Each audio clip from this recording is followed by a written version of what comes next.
Act 1. The problem we all feel. Welcome to Grace-Based Thoughts. Wherever you are right now, whatever today held, you can let it go. You don't need to hold on to any of it tonight. This is a space for rest, for quiet, for something a little different. A chance to simply listen and let your mind drift somewhere gentle. Tonight, we're going to explore something that many people feel, but rarely say out loud. We're going to talk about the exhaustion that comes not from working too hard at a job, or staying up too late, or running too many errands, but from something deeper, something quieter. The kind of tiredness that lives in the chest. The kind that follows you into a Sunday morning, or a moment of prayer, or a still evening just like this one. We'll move slowly. There's no rush here. Just 8 gentle observations. 8 things worth knowing about what it feels like to strive and struggle and search for peace in all the wrong places. Fact 1. Many believers live from a place of fear, shame, and performance rather than a place of peace. Think about that for a moment. Not unbelievers. Not people who've walked away from faith, but believers. People who pray. People who show up. People who genuinely want to do right. And yet, underneath all that showing up, there is often a quiet hum of anxiety. A low, persistent feeling that something is not quite right, that they are not quite right, that if they could just do a little more, be a little better, try a little harder, then maybe they could finally exhale. Fear says, you might not be enough. Shame says, you probably aren't. And performance says, then keep going, keep proving it. It's a treadmill that never stops. And so many people have been walking on it for so long, they've forgotten it's even moving. Fact 2. Law-based thinking has a way of turning the focus inward, constantly onto the self, onto sin, onto failure, onto lack. When the lens of our spiritual life is pointed primarily at what we've done wrong or what we haven't done enough of, the world becomes a very small, very heavy place. Every quiet moment becomes an opportunity for self-examination. Every stumble becomes evidence. Every day becomes a kind of audit. Did I read enough this morning? Did I pray long enough? Did I give enough? Serve enough? Think purely enough? The focus becomes relentlessly self-directed, not in a healthy, reflective way, but in an anxious, circling way, like a mind that can't stop picking at a wound. And ironically, the more we focus on our failures, the larger they seem to grow. Not because we are worse than others, but because we're looking so closely, so constantly, that every small crack appears to be a canyon. Law-based thinking was never designed to heal. It was designed to reveal. And there is a very important difference between the two. Fact 3. One of the most common and most quietly painful questions in the spiritual life is this. Have I done enough? It sounds simple, almost reasonable. Of course we should ask whether we're living well, loving well, growing. That kind of reflection has its place. But there is a version of this question that is not really about reflection at all.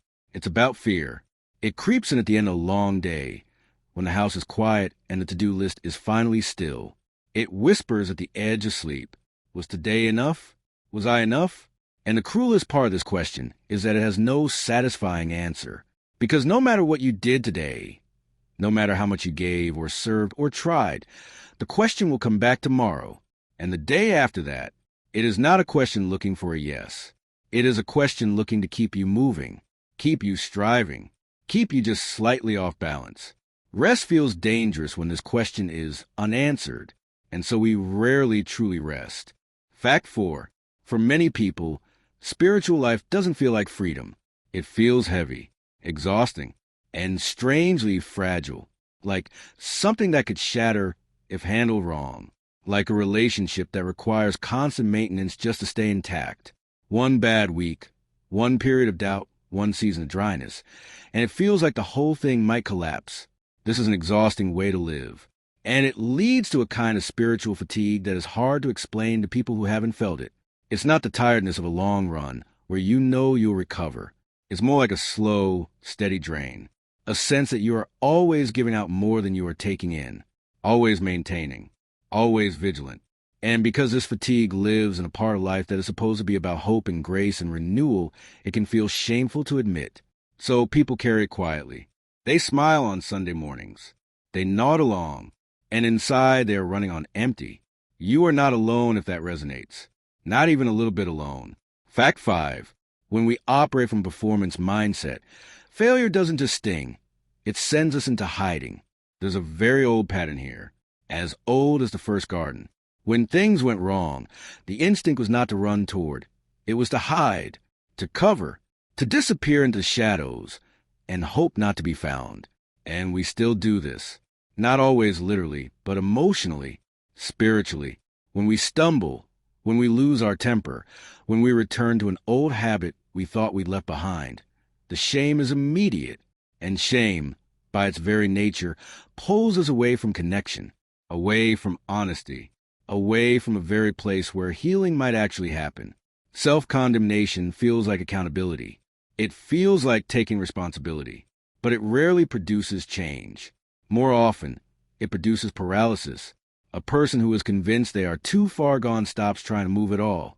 And the fear of God that grows from this, not a reverent, wonder-filled fear, but a cowering, avoiding fear, keeps people at arm's length from the very relationship they are longing for. Hiding feels safer, but it is, in fact, the loneliest place there is. Fact 6. In performance-based spirituality, growth tends to be measured by what can be seen: outward behavior, religious busyness, activity.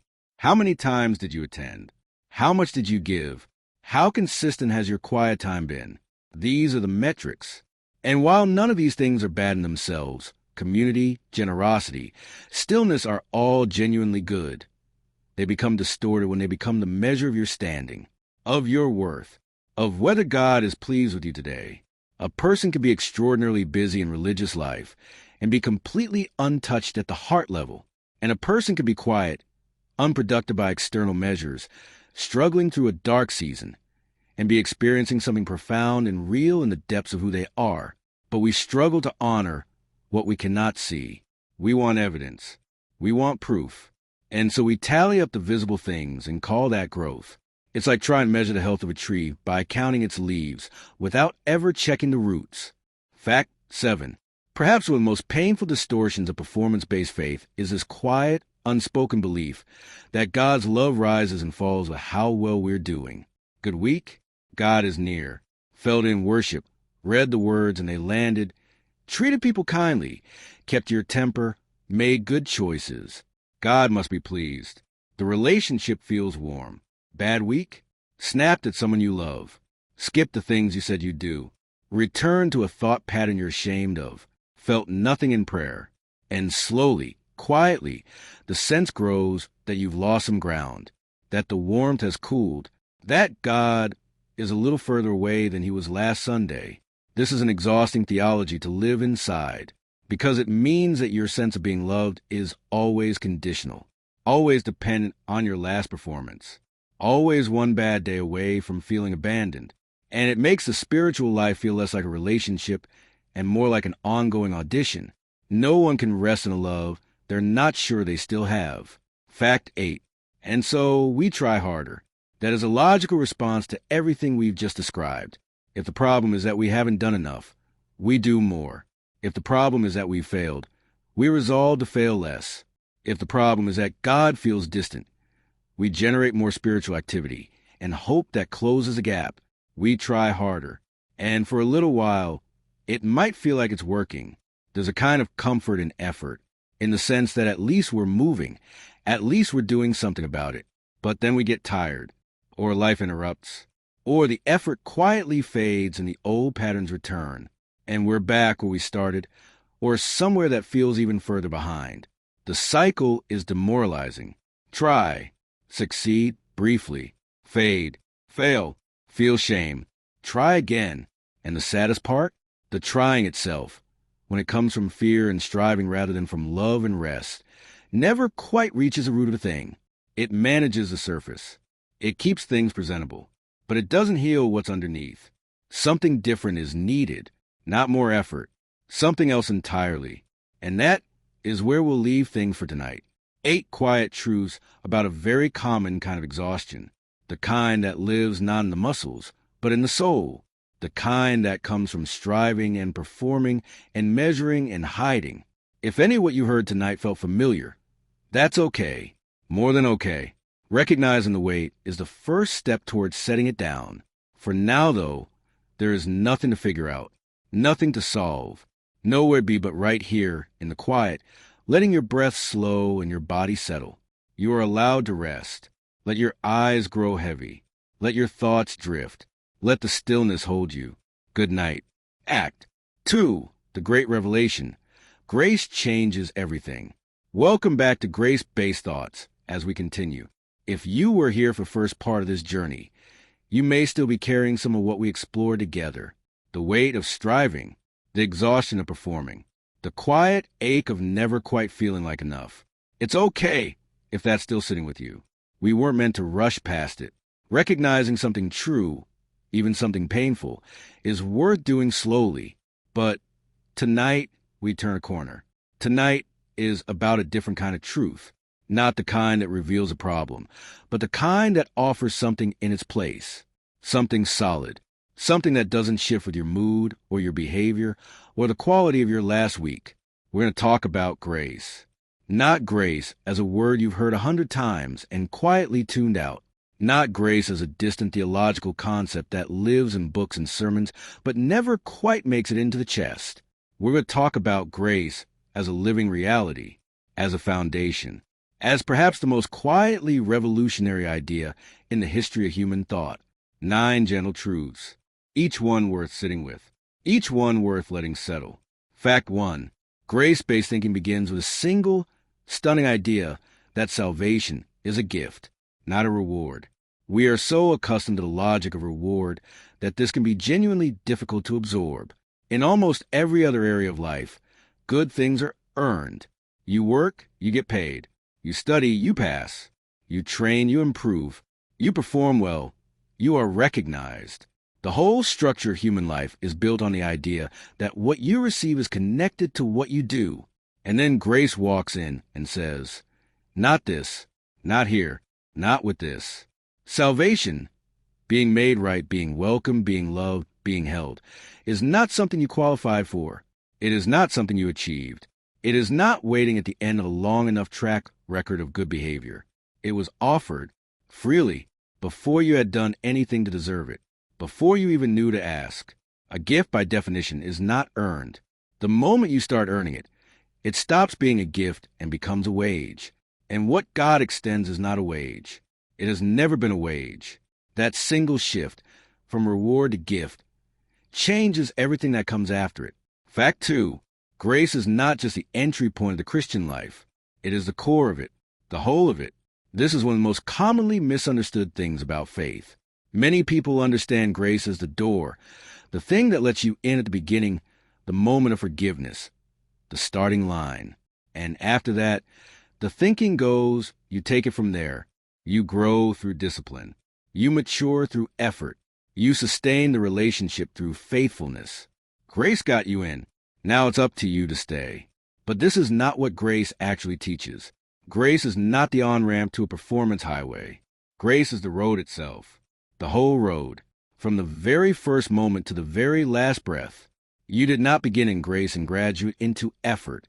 You began in grace and you continue in grace. And you will one day arrive, still wrapped in grace, at a place you could never have reached on your own. The Christian life is not grace plus performance. It is grace expressing itself through a life that has been genuinely, deeply changed from the inside. That is a very different thing. And it produces a very different kind of life. Fact 3. God loved us and chose us while we were still sinners. Let that land for a moment. Not after we cleaned ourselves up. Not after we demonstrated sufficient remorse or enough effort or a convincing track record of improvement. While we were still in the middle of the mess. While the mess was, in fact, ongoing. This is not how love typically works between people. Human love tends to be responsive. We fall in love with people because of something we see in them. Their kindness, their humor, their warmth, the way they make us feel. Even the most generous human love has some element of being drawn towards something. But this love is different in kind. It did not wait to be drawn. It moved first. It moved toward people who were, by every reasonable measure, moving in the opposite direction. There's something almost incomprehensible about this. And maybe that's the point. Maybe it's supposed to stop us in our tracks, to make us sit down, just for a moment. The neat story we've been telling about how love has to be earned or deserved or maintained. God loved you before you were lovable by any standard you might apply to yourself. And that love did not begin conditionally. It is very unlikely it will end that way either. Fact 4. Our identity, our truest, deepest, most fundamental identity, rests fully on what Jesus has done, not on what we have done. Identity is a tender thing. We build it carefully over a lifetime, from our choices and our relationships and our achievements and our failures, from what people have said about us and what we have quietly come to believe about ourselves in the dark. And much of that construction is exhausting, because the things we build our identity on tend to be unstable. A career that might end, a relationship that might change, a reputation that depends on how we perform next, a sense of self that rises when things go well and crumbles a little every time they don't. Grace offers something different as a foundation, something that is not constructed but given, not achieved but received. You are not primarily what you have done. You are not primarily the sum of your failures or your successes. You are not your worst moment or your best one. In Christ, you are named, claimed, known, and that knowing doesn't fluctuate with your performance, because it was never based on your performance to begin with. A foundation like that, you can actually build a life on. You can actually rest on. Fact 5. There is a small, extraordinary line tucked into one of Paul's letters. He writes, "By the grace of God, I am what I am." 5 words, and yet they hold an entire worldview inside them. Paul, by any measure, had an eventful life. Before his transformation, he was responsible for real harm, persecution, suffering, loss. He carried that history. He didn't pretend it away. And after his transformation, he worked harder than perhaps anyone around him, planting, teaching, traveling, enduring hardship after hardship. And yet, when it came time to describe what he was, he didn't reach for his resume. He didn't reach for his suffering. He didn't reach for his accomplishments or his failures. He reached for grace. By the grace of God, I am what I am, not by my effort, not despite my failures, not as a result of my discipline or my dedication or my spiritual track record. By grace. Fully, completely, only by grace. There's a deep, quiet freedom in being able to say that about yourself, to hold your whole story, the beautiful parts and the broken parts, and trace all of it back not to yourself, but to something given. It is one of the most restful sentences a person can learn to mean. Fact 6. God needs nothing from us. Grace is not a transaction. This can be surprisingly difficult to accept. We are so wired for transaction, for the mutual exchange of value, that a relationship with no transactional element can feel almost suspicious. What does God get out of this? What is being asked of me in return? Surely there's a cost somewhere. Surely something is owed. But the God described in grace theology is not a God with unmet needs that we are called to fill. Not a God who is lonely and needs our worship to feel complete. Not a God who is running a cosmic ledger and tracking whether our contributions are keeping up with our withdrawals. Grace flows from fullness, not from need. It is not offered because God requires something back. It is offered because that is simply what grace is. Freely given, without strings, without fine print. This does not make our response meaningless. When we love, serve, worship, and give, it matters deeply. But it matters as an expression of something we've received, not as a payment for something we're trying to secure. There's an enormous difference between a life lived in gratitude and a life lived in debt. One of those lives can breathe. The other one is always calculating. Fact 7. There is now no condemnation for those who are in Christ Jesus. No condemnation. Not less condemnation. Not condemnation held in reserve, to be applied if we stray too far. Not a reduced sentence. No condemnation. For people who have lived for years under the quiet weight of self-condemnation, the inner critic that never fully goes quiet, the voice that replays mistakes and finds fresh angles for shame. This is almost too good to simply accept. It can feel like it must have conditions attached. Surely it applies to other people. Surely there's a threshold of failure past which it stops being true. But the statement is not conditional. It doesn't say no condemnation, provided you maintain a certain standard. It says no condemnation, full stop, for those who are in Christ. The voice of condemnation, the one that picks through your history looking for evidence against you, is not the voice of grace. It was never the voice of grace. And learning to recognize the difference between the two is one of the most quietly liberating things a person can do. You are not on trial. The verdict is already in, and it is not guilty. You are allowed to stop defending yourself. Fact 8. Nothing can separate us from the love of God. Nothing. Paul lists it out, as if anticipating every objection we might bring. Death cannot do it. Life cannot do it. Angels, rulers, things present, things to come, powers, height, depth. Nothing in all of creation can pull you out of that love. Notice what is not on the list. Your failures are not on the list. Your doubts are not on the list. Your dry seasons, your wandering, your unanswered questions, your worst habits, your hidden shames. None of these appear as exceptions, because they're not exceptions. We tend to believe quietly that love, even divine love, has a breaking point, that there is some combination of failure and distance and neglect that would finally exhaust it, that somewhere out there is a line, and if we cross it, we will find ourselves on the other side of the love we have been counting on. But what grace insists, stubbornly, consistently, tenderly, is that no such line exists. The love is not waiting to run out. It is not measuring how close you are to the edge. You cannot wander far enough.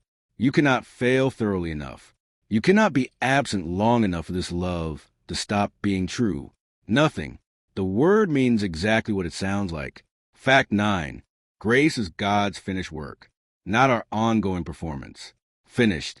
There's a word used at the end of the crucifixion account that is echoed through centuries of theology and human hearts. A single word that means, it is complete, it is accomplished, there is nothing left to add. Finished, not almost finished, waiting for us to supply the final piece. Not finished in principle, but requiring our ongoing contribution to remain valid. Finished, done, complete, and this is the ground on which grace stands. Not on our continuing performance, not on our sustained effort, not on our ability to maintain a minimum standard of spiritual activity. It stands on work that has already been done, work we did not do and could not have done, work that was carried out on our behalf, in our place, before we ever arrived on the scene. This means that your standing before God is not a project you are currently managing. It is not a score you are actively maintaining. It is a gift you've been given, rooted in something finished, something settled, something that does not depend on what you do tomorrow morning. You can stop trying to finish what is already complete. You can rest on ground that is not going anywhere. 9 truths, each one a small act of relief. If you let them be, grace as gift, grace as foundation, love that moved first, identity that doesn't depend on your last performance, a finished work, no condemnation, nothing that can separate you. These are not ideas designed to make you try harder. They are ideas designed to make you rest deeper, to let something settle in you that has perhaps been unsettled for a very long time. You don't need to figure out tonight how all of this fits together. You don't need to resolve every question or reconcile every tension. You just need to let the word sit quietly in you while you drift. Let your body be still. Let your breathing slow. Let the weight of performing and striving and measuring just ease. You are held. You have always been held. And that is enough for tonight. Good night. Act. Free. Living from a new identity. Welcome back to Grace-Based Thoughts. As we continue, we've traveled a little way together now. In the first part of this journey, we sat with something honest. The exhaustion of performing, of striving, of never quite feeling like enough. We named it quietly without rushing past it. And then, in the second part, something shifted. We turned toward grace, toward the idea that love moved first, that salvation is a gift, not a reward, that there is no condemnation, that nothing at all, can separate us from a love that was never conditional to begin with. Tonight, we go one step further, because knowing something and living from it are two different things. You can understand grace as an idea and still wake up every morning reaching for the old treadmill. You can believe, theologically, that you are loved unconditionally and still spend your days quietly trying to earn it. So tonight is about what changes. What life actually looks like when grace stops being a concept and starts being a home. When it stops being something you believe and starts being somewhere you live from. 10 gentle truths. A slow unfolding. Nowhere to be but right here. Let your body settle. Let your breath find its own rhythm. Just listen. Fact 1. Grace creates what might best be described as a home base. A place of unconditional love that you always have access to, that you can always return to. That does not lock its doors when you had a bad week. Think about what a home base actually does for a person. In almost any game children play, the home base is a safe place. The place where you cannot be tagged, where the pressure lifts for a moment, where you catch your breath before going back out into the field. Grace functions something like that, but permanently, not just as a brief pause before the pressure resumes, but as a place you actually live, a foundation you stand on rather than a spot you occasionally visit when things get difficult. When you know you have a home base, when you genuinely, deeply know it, everything changes about how you move through the world. You take risks differently. You recover from failure differently. You relate to other people differently because you are not scrambling to get from them the security you already have. A person who knows they are unconditionally loved does not need to perform for love, does not need to hide their failures to protect love, does not need to be anyone other than who they actually are. That kind of security is not arrogance. It is the quietest, most grounded kind of peace there is. Fact 2. In a grace-rooted life, the movement is from performance to rest, not from activity to passivity, not from caring to not caring, not from engagement to indifference. The shift is more subtle and more profound than any of those. Performance says, I must do this in order to secure something. I must act in order to earn, maintain, or protect my standing. There is always something at stake, always something that could be lost if I don't keep up. Rest says, I act from a place that is already secure. I give because I've been given to. I love because I am already loved. I serve not to earn a position, but because I already hold one, not by my own merit, but by grace. The actions might look identical from the outside. Two people serving in the same place, doing the same work. But one is running to stay ahead of something, and the other is moving from a place of overflow. One is exhausting. The other is sustainable in a way that performance never quite manages to be. Rest is not the absence of movement. It is movement from a different center, a center that holds. That is what grace makes possible. A life that moves actively, fully, generously, but from rest rather than from fear. Fact 3. Spiritual growth is God's work, not ours. This one tends to create a little resistance because it can sound like an excuse for passivity. If growth is God's work, why bother? Why read? Why pray? Why make any effort at all? But that is not what this means. What it means is that the engine of transformation is not your willpower. The source of genuine, lasting change in a human life is not the force of your own determination. A farmer does not grow crops. The farmer tills, plants, waters, tends. But the actual growing, the invisible, cellular, molecular work of a seed becoming something nourishing, that is not something the farmer does. The farmer creates conditions. The growth itself comes from elsewhere. And so it is with the spiritual life. We show up. We remain open. We put ourselves in places where growth can happen. We cooperate with what is being done in us. But the transformation itself, the deep, root-level change that actually sticks, that is not manufactured by effort. It is received. This is enormously freeing because it means you're not solely responsible for making yourself into a better person through sheer force of will. You are invited, instead, into a process that is already underway, already being tended by someone far more patient and capable than you are. Your job is not to grow yourself. Your job is to stay in the light and trust the growing to the one who does it best. Fact 4. God is more patient with us than we are with ourselves. Sit with that for a moment. We tend to assume that God's standard for us is at least as high as our own, probably higher, that the disappointment we feel with ourselves when we fail is a pale shadow of the disappointment God feels, that our impatience with our own lack of progress is, if anything, an underestimate of how God views our slow growth. But what if that assumption is entirely backwards? What if the voice that says you should be further along by now, the voice that catalogs your repeated failures with a kind of weary frustration, is not the voice of God at all? What if God's posture toward your slow, stumbling, circling journey looks less like disappointment and more like a parent watching a child learn to walk? A good parent doesn't sigh heavily when a toddler falls. They don't catalog the falls or use them as evidence that the child is failing to develop properly. They hold out their hands and they wait, with warmth, with patience that doesn't run out after the fourth or fifth or 40th stumble. You have likely been far harder on yourself than grace requires, far less patient with your own journey than the one who is walking beside you through it. The frustration you carry about your own slow growth, you may be able to set some of that down tonight. Fact 5.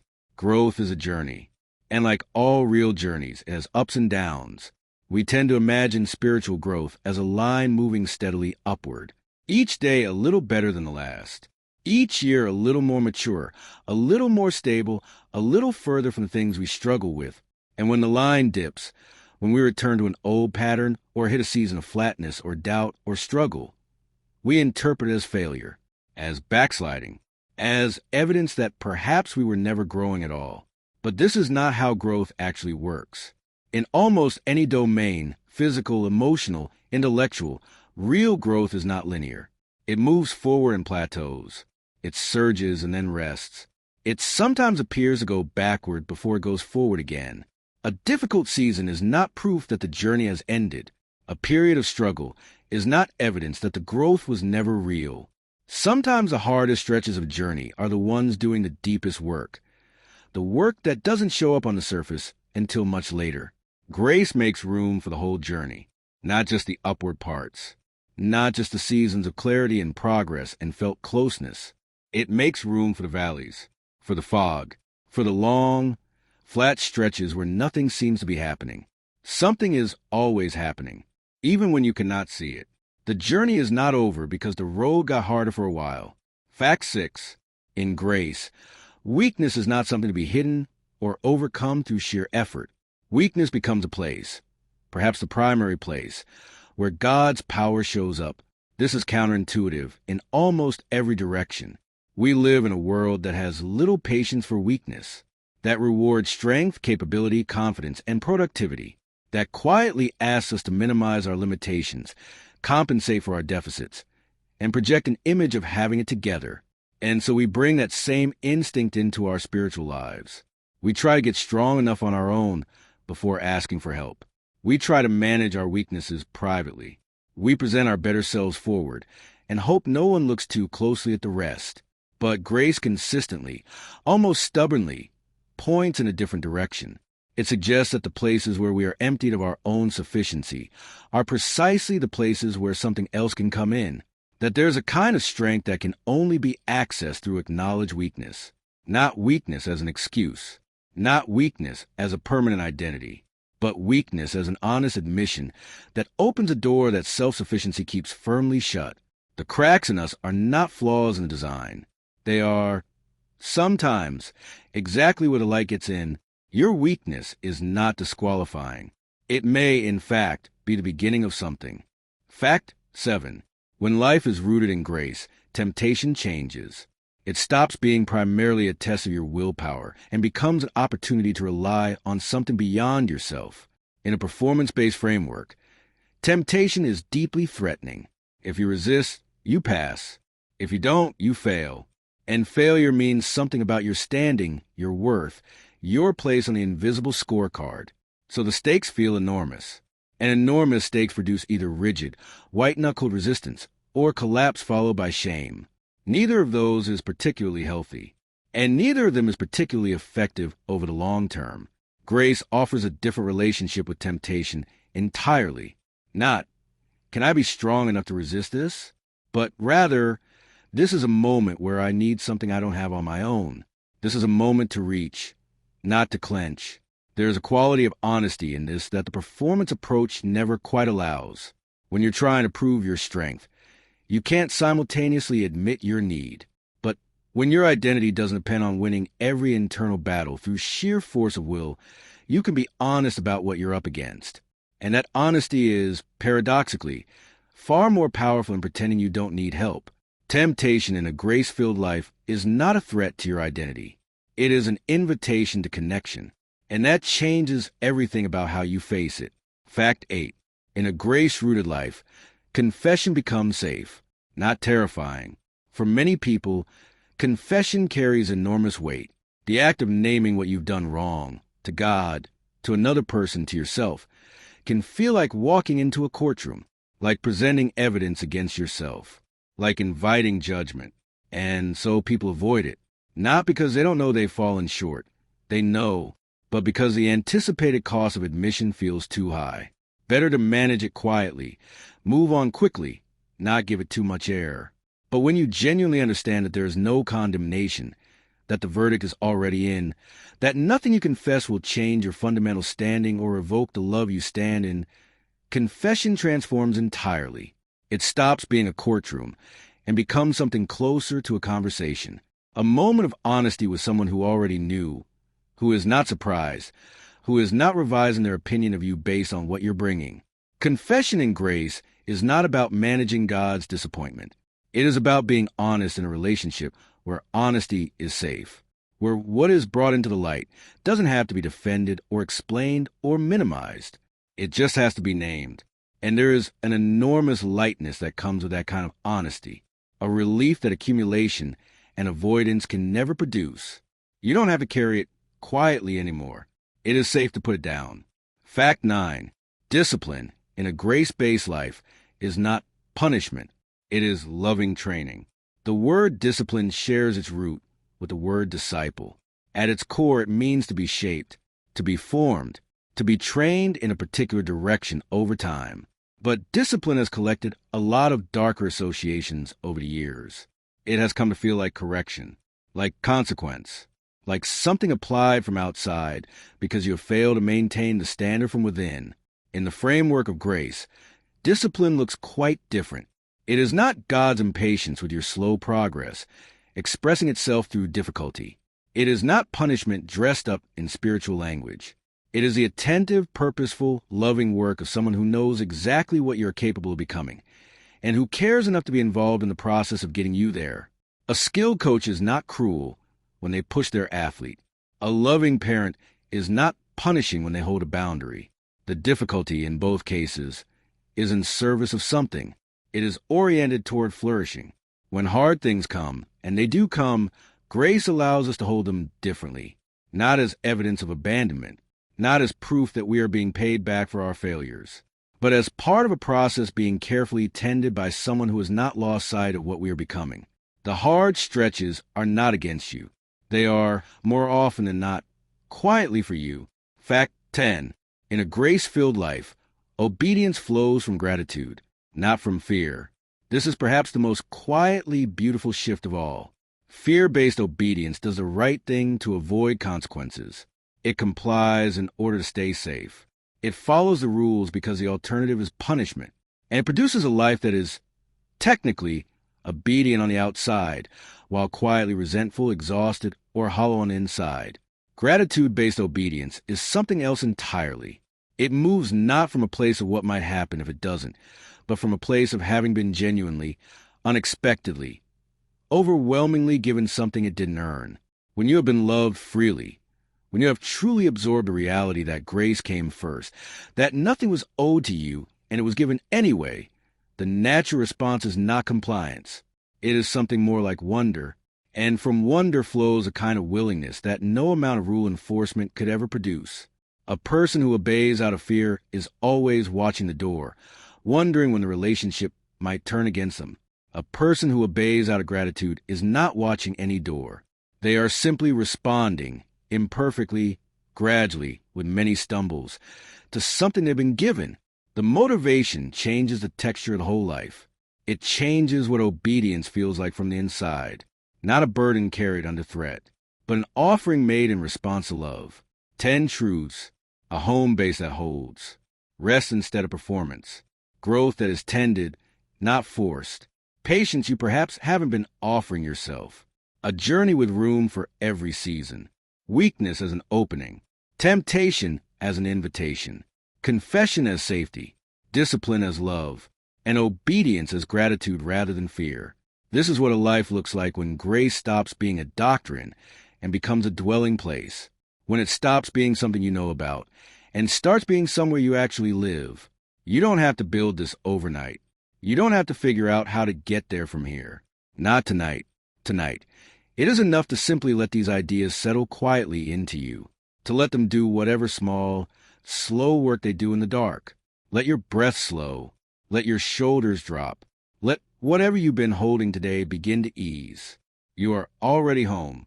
You have always been home. Good night. Act 4. Grace rewrites failure and sin. Welcome back to Grace-Based Thoughts. As we continue, there is a question that tends to hover at the edges of everything we've explored so far.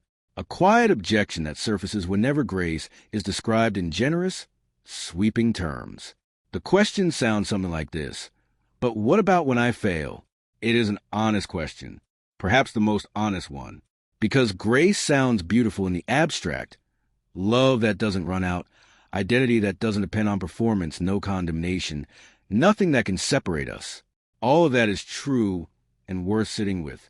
But then Tuesday happens, or a conversation goes wrong, or an old pattern surfaces that you thought you finally left behind, or you do something you genuinely regret, something that causes real harm, something that makes you wonder whether all that talk of grace was perhaps a little too optimistic about someone like you. Tonight we sit with that question directly, not around it, not past it. We look right at it. What does grace actually do with failure? What happens to sit inside a grace-filled life? What does restoration look like when the thing you've done is real and the consequences are real and the shame is very, very real? 10 gentle truths, each one worth holding, each one a small act of courage to receive. Settle in, breathe slowly. You are safe here. Fact 1. Failure in a grace-filled life is not a reason to run away. It is a call to return. The instinct to hide after failure runs very deep. We have already touched on it, the old pattern, as old as any garden, of covering and disappearing when things go wrong. It is almost reflexive. Shame arrives, and with it the strong pull to put as much distance as possible between yourself and the place where the failure happened. Away from God, away from community, away from the relationships you might have damaged, away from the mirror. And the cruelest thing about this instinct is that it feels like wisdom, like appropriate consequence, like the decent thing to do. To remove yourself, to not presume on grace, to give everyone space from the mess you've made. But grace tells a different story entirely. In grace, failure is not a stop sign. It is a signpost, and it points not away but back. Back toward the relationship, back toward honesty, back toward the one place where the failure can actually be met with something other than more shame. Running away from God after failure is like walking away from a hospital because you're injured. The injury is real. The need is real. The place you're walking away from is precisely the place designed to meet that need. Failure says, come back, not eventually, when you've cleaned yourself up, now, as you are, with exactly what you're carrying. Fact 2. Grace-based thinking actively refuses self-condemnation. This needs to be said carefully, because there's a healthy version of taking responsibility for what we've done, acknowledging it clearly, feeling the appropriate weight of it, making amends where possible. That is not self-condemnation. That is integrity. Self-condemnation is something else. It is the inner prosecutor that, once it has the evidence, never rests. It circles back. It replays. It finds new angles. It issues verdicts that have no expiry date. It says not just you did something wrong, but you are something wrong. And then it keeps saying it long after any useful purpose has been served. Grace does not speak that language. Grace can hold the full weight of what you've done without minimizing it, without pretending it was something other than what it was, and still refuse to reduce you to it. You are not your worst moment. You are not the sum of your failures. You are not what the inner prosecutor, says you are when it gets going at 2 in the morning. The voice of grace is not soft on sin, but it is consistently, stubbornly soft on the person. It holds both things at once in a way that self-condemnation never can, because self-condemnation has collapsed the distinction between the two. You are allowed to take what you've done seriously without making it the final word about who you are. Fact 3. God delights to forgive, not tolerates, not manages, not forgives with a long sigh of divine patience. Delights. This is perhaps one of the most difficult things to genuinely believe. Not just assent to as a theological proposition, but actually receive as true about the specific situation you are currently in. We understand in the abstract that God forgives, but to believe that the forgiveness is offered with something like joy, with something like eagerness, that strains something in us, because we know what it cost our human relationships when we've let people down repeatedly. We know the look in someone's eyes when they're forgiving you again for the same thing, the weariness of it, the way grace can run thin in people, even people who genuinely love us, and we quietly project that onto God. We imagine a forgiveness that is offered with decreasing enthusiasm, that carries more weight each time it's needed, that eventually, if we need it often enough, might run low. But the image grace gives us is almost shockingly different. A father who sees his returning son while he is still a long way off, and runs. Not walks, not waits at the door with measured welcome. Runs, with something that looks very much like joy. Forgiveness, in this picture, is not a reluctant transaction. It is a reunion that the one doing the forgiving has been looking forward to. You are not wearing out a welcome that was always limited. You are returning to a love that runs toward you. Fact 4. Repentance is welcomed, not delayed, not earned first. Welcomed, now as you are. There is a habit of mind, very common, very understandable, that says you need to do a certain amount of work before you come back, that you need to feel sufficiently sorry, that you need to demonstrate, through some period of effort or suffering or self-improvement, that your repentance is genuine before you can present it, as if the return requires credentials, as if you need to arrive at a certain level of worthiness before grace will apply. But look at the story again. The returning son had barely rehearsed his speech before the father was already moving toward him. The welcome came before the explanation. The restoration came before the demonstration of changed behavior. The ring, the robe, the celebration, none of it waited for proof. This is not because repentance doesn't matter. It does. The turning, the returning, the honest acknowledgement of where you've been, these are real and significant, but they are not prerequisites. They are the act of turning around. And the moment you turn, you find that something has already been moving toward you. You do not need to suffer enough first. You do not need to feel bad for long enough. You do not need to wait until you are sure your sorrow meets some standard. You just need to turn. The welcome is already in motion. Fact 5. Grace does not make peace with sin. In fact, it trains us to say no to it. This is one of the most important things to understand about grace, because the accusation against it is always the same. If you tell people they're loved regardless of performance, won't they just stop trying? If there are no consequences to sin, won't people simply indulge it freely? It is a reasonable concern on the surface, but it misunderstands how grace actually operates in human life. Grace doesn't remove the motivation for right living. It changes the motivation entirely. And a changed motivation produces something far more durable than rule following ever does. Rules can modify behavior, but they rarely change desire. A person who doesn't steal because they fear consequences still wants to steal. They have simply calculated that the risk isn't worth it. Remove the consequences, and the behavior returns. Grace works at a deeper level.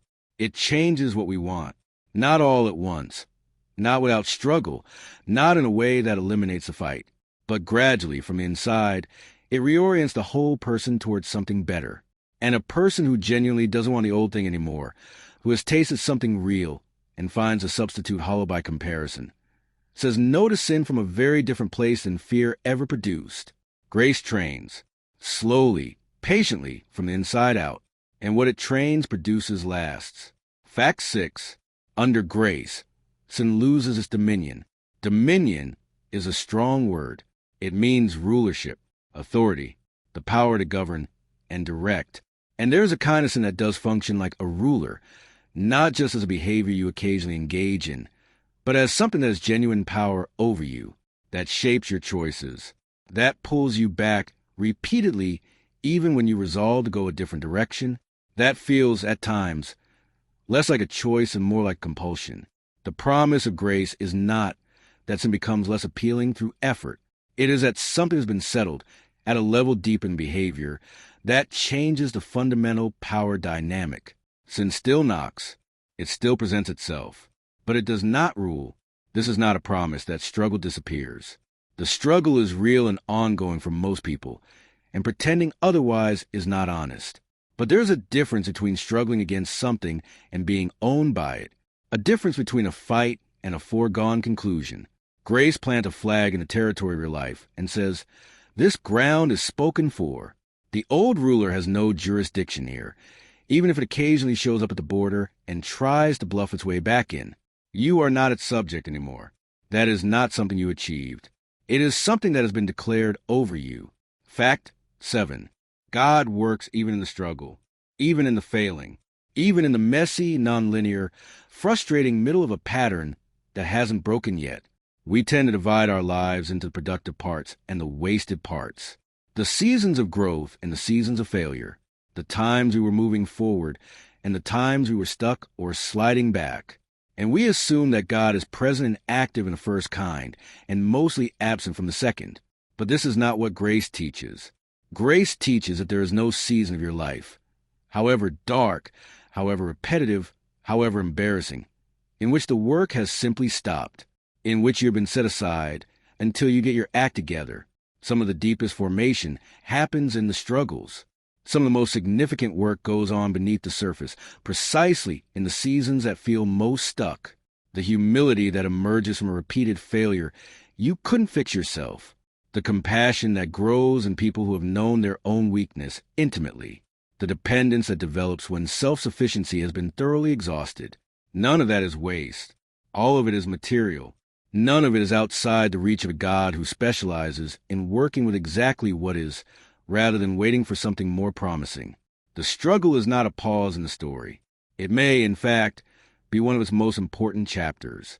Fact 8. Grace does not make peace with sin, but it also does not trust our own effort to overcome it. It trusts God's power. There is an important distinction here between two very different relationships with sin. One says, "I will manage this. I will be disciplined enough, vigilant enough, strategic enough to keep this under control through my own sustained effort." And this approach can work for a while, but it tends to produce either pride when it's working or despair when it inevitably isn't. The other approach says, "I cannot fix this from the inside out by trying harder. I have tried harder. I know what that produces. What I need is not more effort from the same source that has already been exhausted. I need something from outside myself." This is not passivity. It is not giving up. It is perhaps the most honest and courageous thing a person can do, to stop pretending that the problem is solvable by the very thing that couldn't solve it before, and to reach instead for something genuinely different. Trusting God's power over sin is an active, ongoing, daily posture. It requires humility. It requires honesty. It requires returning to that posture every time the old instinct to white-knuckle it resurfaces. But it is the posture that actually leads somewhere, because it draws on a source that does not run out. Your effort was never going to be enough. That is not a failure. It was never meant to be. Fact 9. Grace empowers real change. It is not an excuse for staying the same. This needs to be said plainly, because grace can be misused. It can be reached for as a comfortable blanket to pull over ongoing harm, to oneself, to others, without any genuine movement towards something different. And that is not grace. That is grace's name being used to serve something else entirely. Real grace is not indifferent to how you live. It does not shrug at sin or wave away consequences or suggest that because you are loved it doesn't matter what you do with that love. Real grace has too high a view of what a human life can become to settle for that. The difference is in the direction of travel. Someone who is genuinely living in grace is moving, imperfectly, slowly with setbacks, but moving, being changed at the level of desire and habit and character by something that is actively at work in them. The grace is producing something. It is not simply providing cover. And that movement, that genuine, grace-powered change, looks nothing like the strained, performance-driven effort we explored at the beginning. It is quieter, more organic. It surprises you sometimes. You notice you responded differently than you used to. You notice something that once had a strong pull over you has lost some of its grip, not because you gritted your teeth hard enough, but because something in you has actually shifted. Grace changes people. That is one of its most consistent, most quietly remarkable qualities. Fact 10.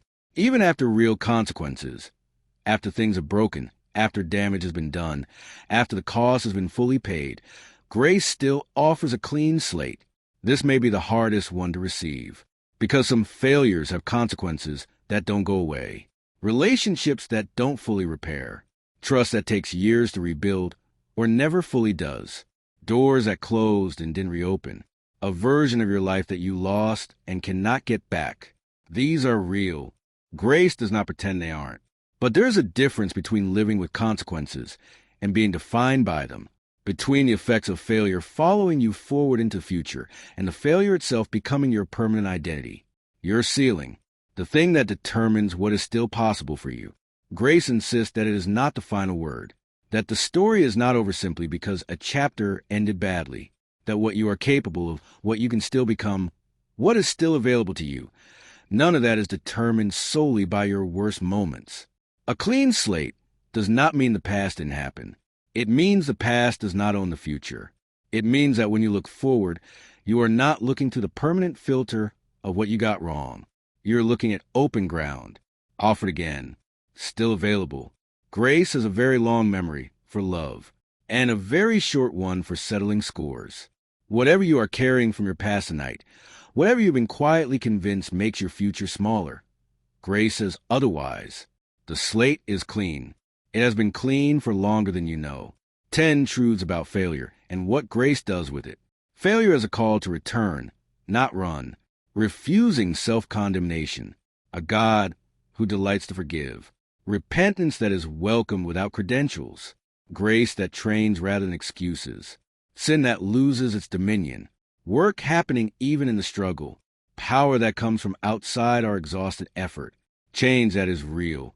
And a clean slate that holds even after real consequences.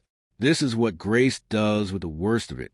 Not minimize it, not pretend away, but meet it fully, honestly, without flinching, and offer something on the other side. If you have been carrying something tonight, something you weren't sure grace was big enough to cover, I hope something in what you heard offered a little room, a little air, a little permission to set it down. You don't have to resolve it tonight.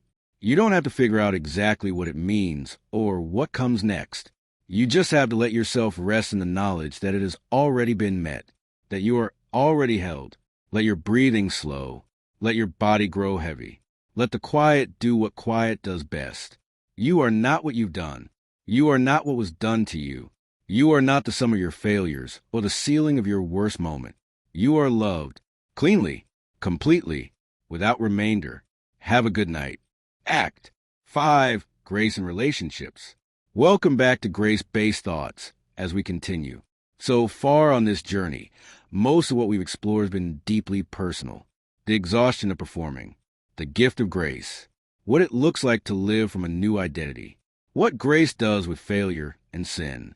All of that has been primarily about you, your inner life, your relationship with God, your own heart. But we don't live alone. We live in the middle of other people, people who are complicated and inconsistent, and sometimes deeply difficult, people who fail us in ways that leave marks, people we love and struggle to understand, people we've hurt and haven't quite found our way back to. And tonight's question is a natural one. If grace changes everything about how we relate to God and ourselves, what does it do to how we relate to each other? The answer, it turns out, is quite a lot.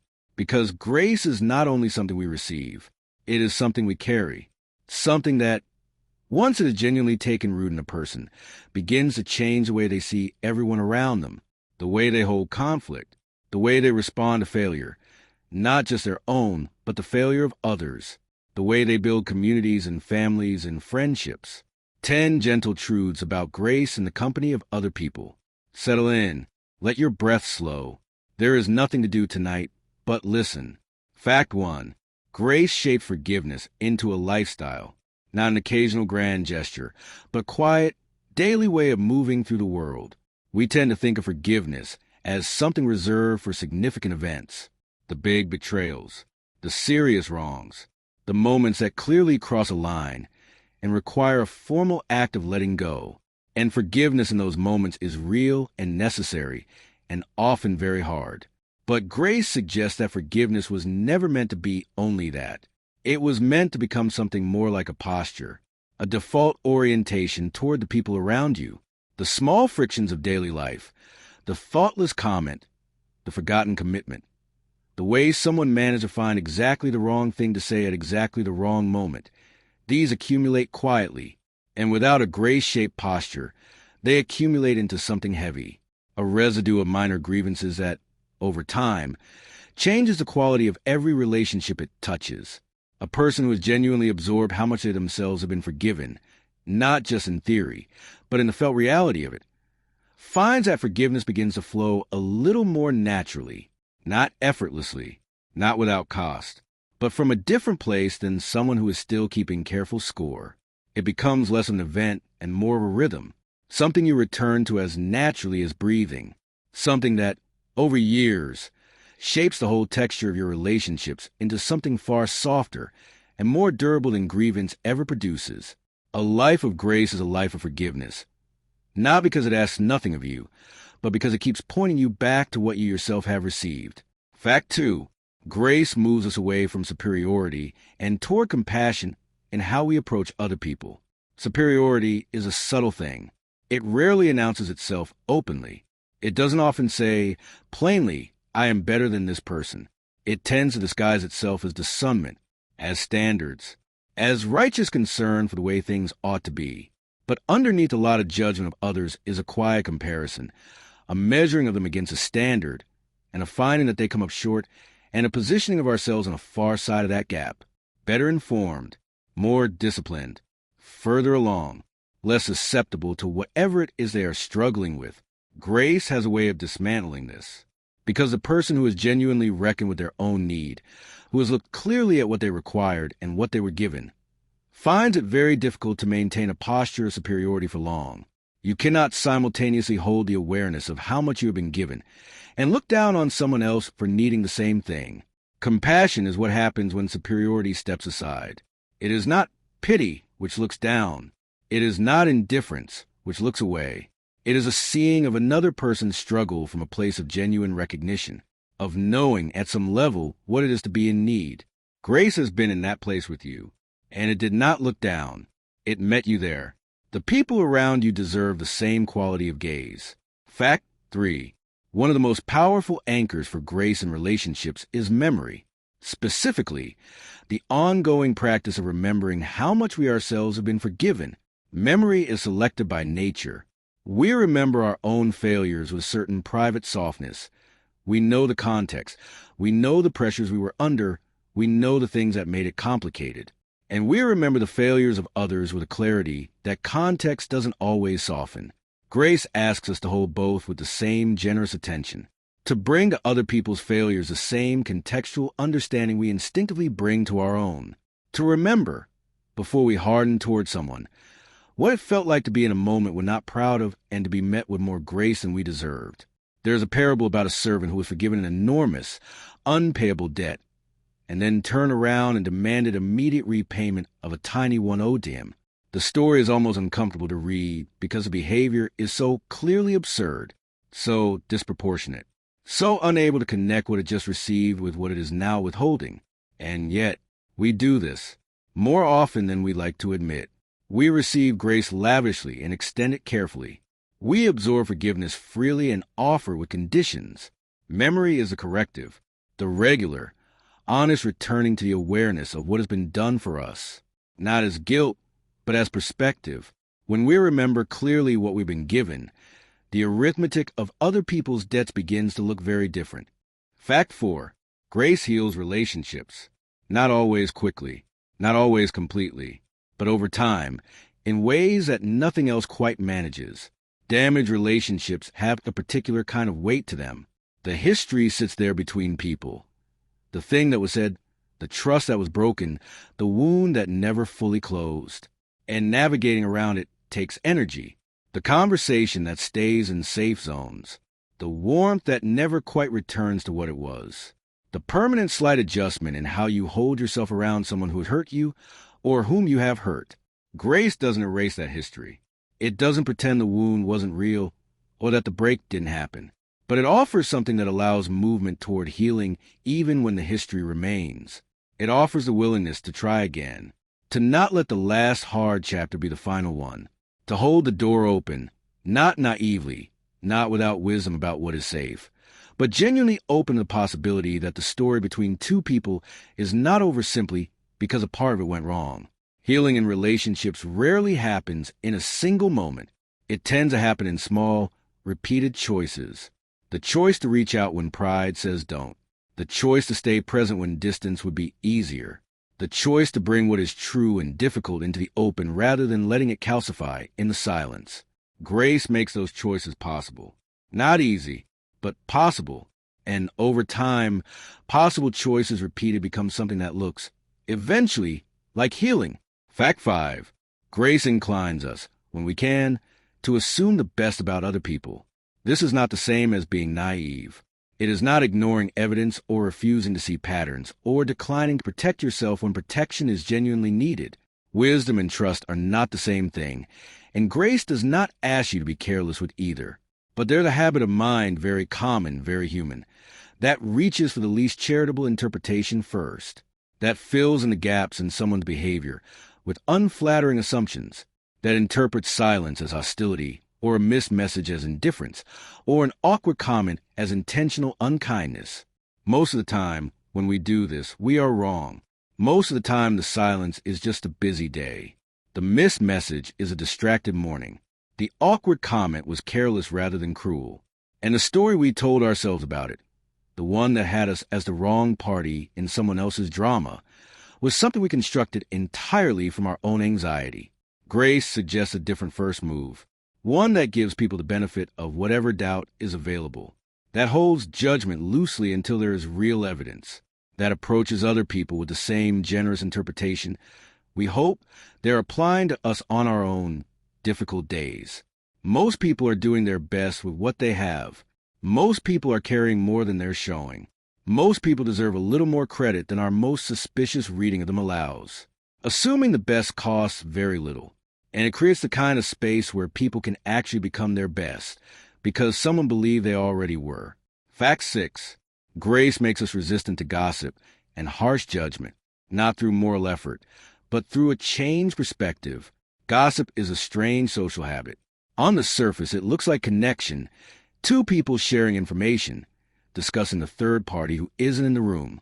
And it does produce a kind of closeness, a temporary warmth of shared knowledge, a sense of being on the inside of something. But underneath that warmth is something less comfortable, a quiet positioning of ourselves above the person we're discussing, a using of their failure or their difficulty or their reputation as material for our own social currency, and often a willingness to let a partial or distorted version of someone's story circulate without the one most affected having any say in how it's told.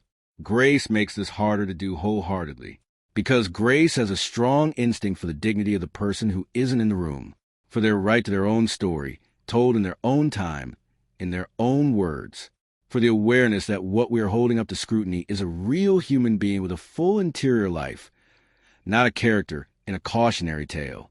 The same is true of harsh judgment, the confident pronouncements about what is wrong with someone else, delivered from a safe distance with no real knowledge of their inner life or their circumstances. Grace doesn't produce people who never have opinions. It produces people who hold their opinions about others a little more loosely, who remember they are working with incomplete information, who know, from their own experience, that the outside of a life rarely tells a full story of what's happening on the inside. The most grace-filled people in any room tend to be the quietest ones when the conversation turns toward tearing someone else apart. Fact 7. In grace-shaped relationships, Scripture, And truth more broadly is used to restore people, not to control them. Truth is a powerful thing. And like all powerful things, it can be used in very different ways depending on what is motivating the person wielding it. Truth used for control looks like this: a verse deployed to end a conversation, a standard held up not to help someone flourish, but to establish a hierarchy, a correction offered in a tone that communicates less I care about your well-being and more I need you to behave differently so that my world is more comfortable. Truth in service of power. Truth as a weapon with a spiritual handle. Grace changes the motivation. When the goal is restoration, genuine, deep, lasting flourishing for the other person, truth looks and sounds quite different. It is offered with more patience, with more willingness to understand before being understood, with an awareness that information alone rarely changes a person, and that the relationship in which the truth is offered matters at least as much as the truth itself. You can say the right thing in entirely the wrong way and do real damage. You can offer accurate correction in a manner that closes rather than opens, that hardens rather than softens, that produces shame rather than hope. Grace asks not only is this true, but is this being offered in a way that serves this person? Both questions matter, and the second one requires something of us that the first does not. Truth in the hands of grace is always, at its best, reaching toward restoration, never toward domination. Fact 8. When correction is needed, grace targets the heart, not just the behavior. Behavior is the visible layer.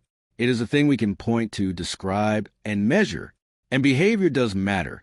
Actions have consequences, and some behaviors are genuinely harmful and need to change. But behavior is downstream of something. It flows from belief, from desire, from the deep internal picture a person holds about who they are and what life is for and whether they're loved. You can modify behavior from the outside through pressure and consequence. But if the source is untouched, the modification is temporary. The pressure eases and the old behavior returns, or a new one emerges in its place.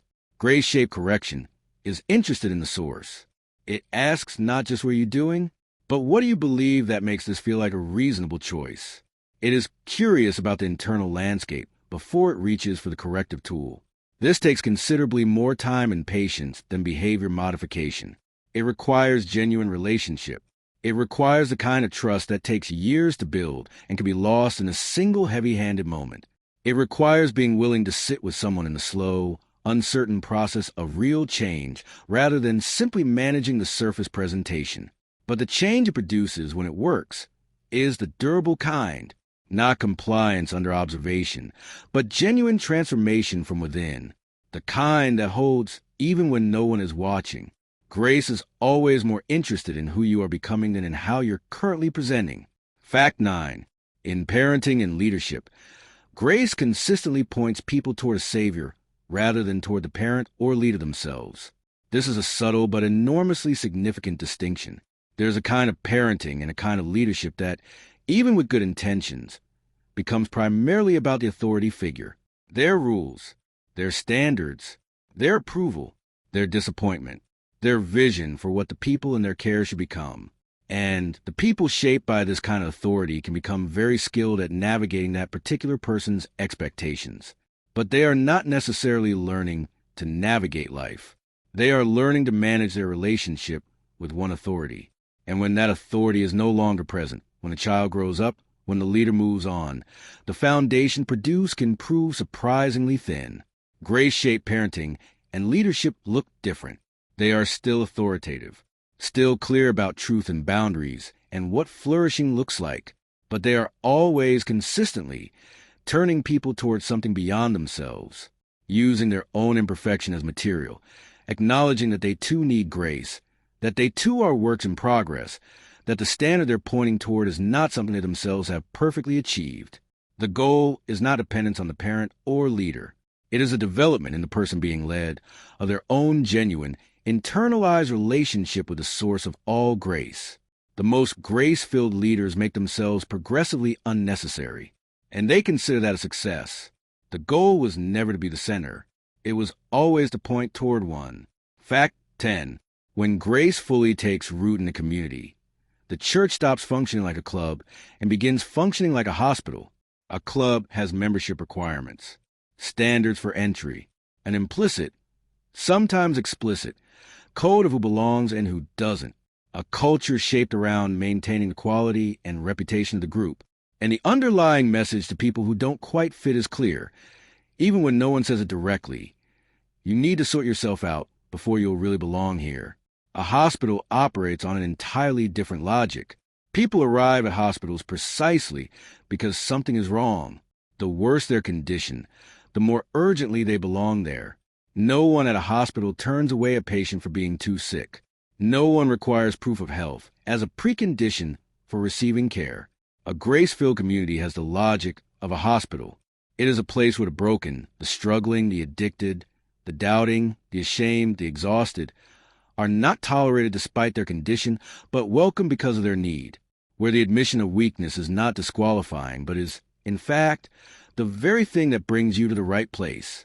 This does not mean a community without truth, or without standards, or without the expectation of growth. Hospitals do not keep patients sick.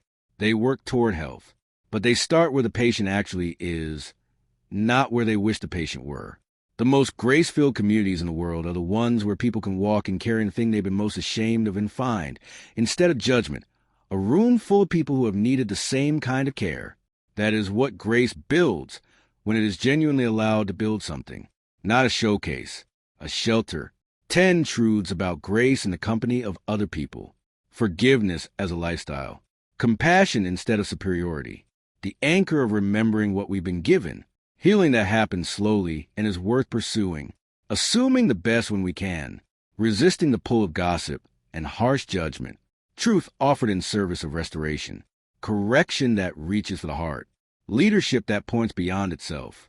And a community shaped like a hospital rather than a club. Grace was never meant to stay private.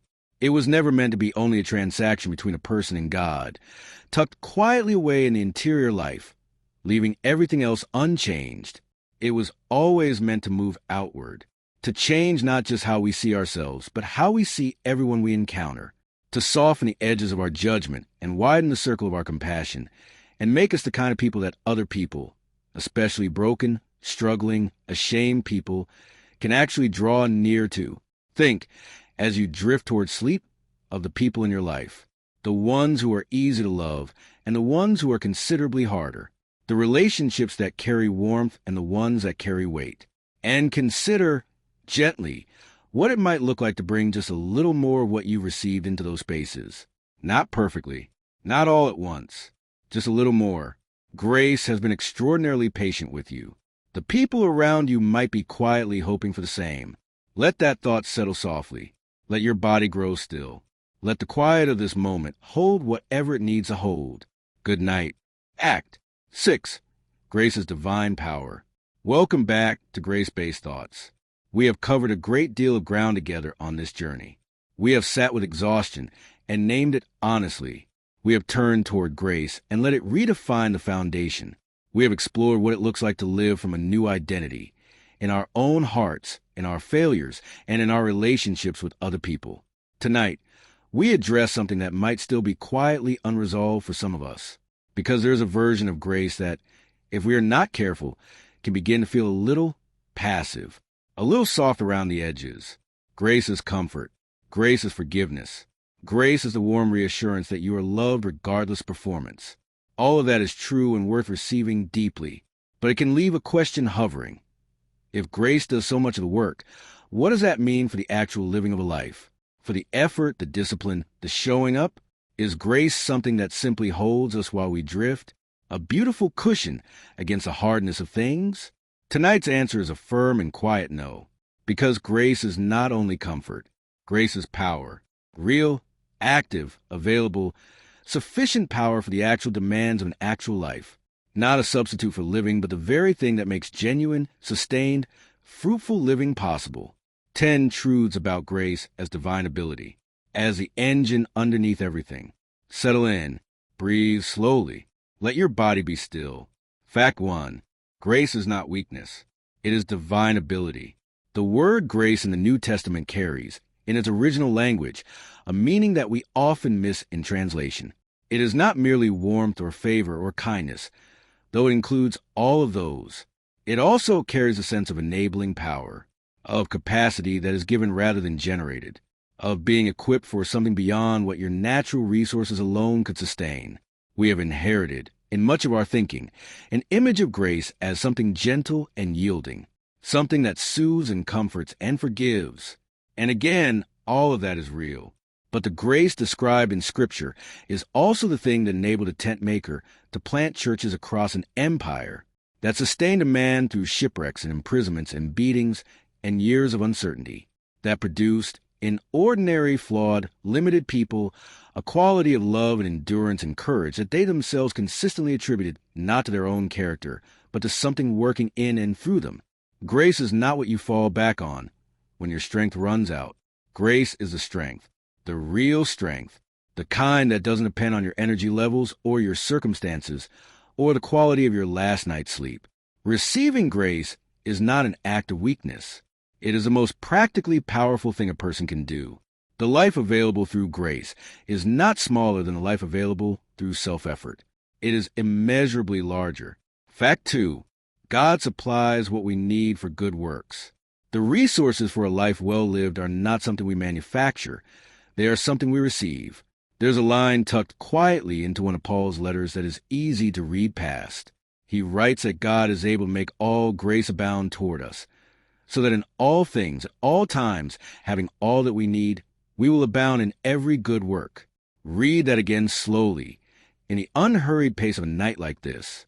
All grace, all things, all times, all that we need, every good work. This is not a promise that life will be easy. It is not a guarantee that you will feel adequately resourced at every moment. The experience of insufficiency, of reaching the end of yourself, is real, and grace does not always prevent it. Sometimes grace shows up most clearly precisely at that edge. But the promise is that the supply is not coming from you. You are not the source. You are the conduit. And the source behind you does not run dry because you've been running hard, or because the demands have been unusually heavy, or because you have not been managing your own reserves carefully enough. The supply is not contingent on your efficiency. It is contingent on the generosity of the one supplying. And that generosity, by every account available to us, is not something that runs low. You do not have to produce what you need. You have to remain open to receiving it. Fact 3. In a grace-filled life, spiritual disciplines transform. They stop being pressure and become habits of grace. Prayer, reading, stillness, community, generosity, service. These practices have a complicated reputation. For some people, they are sources of genuine nourishment, things they return freely because they genuinely help. For others, they become a source of guilt, things they know they should be doing more consistently, evidence they hold against themselves of a spiritual life not quite measuring up. Grace does not eliminate the practices. If anything, it makes them more valuable, but it changes entirely what they are for. When disciplines are performed in order to earn or maintain standing, they carry the weight of obligation. You show up to prayer the way you might show up to an obligation you can't quite get out of, present in body, not always in spirit, watching the clock. And when you miss, the guilt arrives reliably, confirming what you already suspected about yourself. But when disciplines are understood as a natural habitat of grace, the places and practices where you tend to encounter what you most need, they become something you want rather than something you dread. Not every single time. Honesty requires acknowledging that even the best habits have their flat days. But the overall orientation is one of moving toward rather than complying with. A habit of grace is one that you return to not because you must, but because you have found repeatedly that it is where the nourishment is, where the clarity tends to come, where something in you that gets depleted in the ordinary movement of life tends to be quietly replenished. The practice doesn't earn you anything, but it keeps you near the source of what you need. Fact 4. In a life shaped by grace, prayer becomes a place of confidence, not a place of fear. Fear-shaped prayer has a particular quality to it. It is carefully managed. It hedges. It spends a significant amount of energy on the approach, making sure the tone is right, the posture is appropriate, the requests are not too presumptuous. It is the prayer of someone who is not entirely sure how they will be received, who is, at some level, managing the impression they are making. Confidence in prayer is not arrogance. It is not loudness or entitlement or the assumption that every request will be granted on our terms. It is something quieter and more foundational than any of that. It is a settled knowledge that the door you are approaching is not likely to be closed to you, that the one you are speaking to is not waiting to be disappointed, that you do not need to earn the right to bring what you actually have, rather than a more presentable version of it. Confidence in prayer means you can be honest. You can bring the doubt alongside the faith, the anger alongside the gratitude, the thing you barely know how to say alongside the things that come easily. You can arrive unpolished and unimpressive and find that this was not a problem. Prayer and grace is a conversation of someone who knows they are welcome, who does not need to perform sincerity or manufacture the right emotional state before they begin, who can simply come with whatever today actually produced and trust that it is enough to show up. The door is open. It has always been open. You do not have to earn your way through it each time. Fact 5. Wisdom in the economy of grace is given generously to those who ask. There is something quietly remarkable about this promise. Not wisdom given sparingly, parceled out to those who have demonstrated sufficient maturity or accumulated enough spiritual credentials. Not wisdom as a reward for sustained faithfulness. Wisdom given generously to anyone who lacks it, to anyone who asks. We live in a world of enormous complexity. The decisions that matter, the ones about relationships and vocations, and how to raise children, and how to handle conflict, and what to do when the right path is genuinely unclear, do not come with instruction manuals. And the pressure to figure it all out, to have the right answer, to not make the kind of mistakes you can't come back from, can be quietly overwhelming. Grace says, you are not designed to navigate this alone. The wisdom you need for the life you are actually living is not something you have to manufacture from your own intelligence and experience. It is available. It is offered. It is given generously to those who acknowledge they need it and ask. This does not mean every decision becomes suddenly clear. Wisdom often works slowly, illuminating the next step rather than a whole staircase. But there is an enormous difference between facing complexity alone, with only your own limited resources, and facing in the knowledge that you have access to a perspective larger than your own. You do not have to have all the answers. You have to stay close to the one who does. And that one, by every account available to us, gives generously to those who ask. Fact 6. God finishes what he starts. This is one of the most stabilizing promises available to a person who is mid-journey and uncertain, who is somewhere in the long, unfinished middle of becoming who they are becoming, who looks at where they are and where they sense they are supposed to be and feels the gap between those 2 points with particular vividness tonight. The promise is not that you will finish yourself.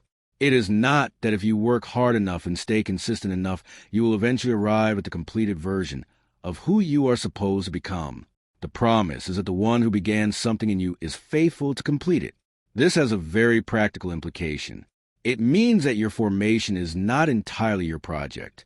It is not on you to figure out every step of the process, to engineer every necessary change, to hold together the whole unwieldy project of becoming by the force of your own sustained intention.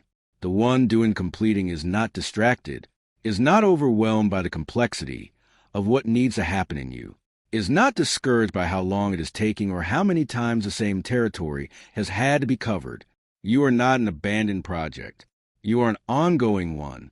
And the craftsman has not lost interest and has not stepped away and is not waiting for you to make more progress before returning to the work. The work is continuing tonight. Even now, even here, even in the quiet, you will be completed, not by your effort alone, but by a faithfulness that exceeds your own. Fact 7. The gifts we are given, the particular capacities and abilities and ways of contributing that are unique to each person, are given for service, not for comparison. Comparison is one of the most reliably joy-destroying activities available to a human being, and yet we are extraordinarily drawn to it. We measure our gifts against other people's. We look sideways at what others have been given and feel either the deflation of coming up short or the quiet, uncomfortable inflation of coming out ahead. Neither produces anything particularly good. Grace cuts through the logic of comparison entirely, because it grounds a conversation about gifts in a different question altogether. Not how do mine measure up, but what are mine for? Every person is given something, not the same things, not in the same measure, but something, some capacity, some quality, some way of seeing or doing or being that is genuinely theirs, that fits them in a way it wouldn't fit someone else, that serve a purpose in a wider story that nobody else's gift quite fills in the same way. The person with the quieter gift and the person with the more visible one are not in competition. They are part of the same body, as the image goes, and a body in which every part is trying to be the most impressive part, rather than simply functioning as a part it is a body in significant trouble. Your gift was not given to make you look good. It was given to be given away. And there's a particular kind of joy that comes with operating in that direction, not hoarding or comparing or performing, but simply offering what you have to where it is needed. That is what gifts are for. And grace frees us, finally, to use them that way. Fact 8. God works through limitations, not only through strengths. We have touched on this earlier in our journey. The idea that weakness is not disqualifying, but it bears returning to in the specific context of capability and contribution, because there's a persistent voice that says, if I were less limited, I could do more. If I had more energy, more time, more ability, more resources, more whatever it is I currently lack, then I could really be useful. And this voice is not entirely wrong. More capacity generally does allow for more output. That's just arithmetic. But grace consistently tells a different story about what is actually required for meaningful, lasting contribution. It points to people who were, by their own assessment and often by others, significantly limited in eloquence, in confidence, in background, in health, in resources, and who became, precisely through and not despite those limitations, something unexpectedly significant. A limitation that drives you to dependence is more useful in the economy of grace than a strength that produces self-sufficiency. A gap that keeps you reaching is more generative than a fullness that keeps you self-contained. This is not a romantic endorsement of suffering or lack. It is simply the observation that the things that keep us humble and reaching tend, in the long run, to produce a quality of life and contribution that pure self-sufficiency rarely achieves. Your limitations are not obstacles to what God can do through you. In many cases, they are the very material being used. Fact 9. Even unanswered prayer, the silence, the waiting, the times a request is made, and nothing seems to come, can be held in grace through trust. This is one of the genuinely hard ones. There is no version of this that makes the silence easy. No theological framework that removes the ache of asking for something deeply important and receiving in return what feels like nothing. The person who prays for healing and remains ill, who prays for restoration and watches a relationship continue to deteriorate, who prays for clarity and lives for years in fog. The silence in these cases is not a small thing. It is the kind of thing that tests faith at its deepest levels and does not always resolve neatly. Grace does not offer an explanation for every silence. It does not resolve the mystery of why some prayers receive clear answers and others seem to disappear into a void. What it offers instead is a framework of trust that can hold the unanswered question without collapsing under the weight of it. Trust that the silence is not indifference, that the absence of the specific answer requested does not mean the absence of presence, that a perspective larger than our own is at work in the gaps between what we ask for and what arrives, that even the waiting, the long, frustrating, face-stretching waiting, is not wasted. None of that makes the waiting easy, but there is a difference between waiting in the dark alone and waiting in the dark held. Grace insists, even when it cannot explain, that you are the second kind. The silence is not the final answer. It is part of a longer conversation with someone who has not forgotten what you asked. Fact 10. When grace truly takes root, when it moves from doctrine to live reality, it produces 3 particular qualities in a person: joy, gratitude, and humility. Not performed joy, not the kind that is put on for public consumption, that sits uncomfortably on the surface of a life that is quietly struggling underneath. The real kind, the kind that doesn't depend entirely on circumstances, that persists in a muted way even through difficulty, that surfaces in unexpected moments and surprises even the person experiencing it.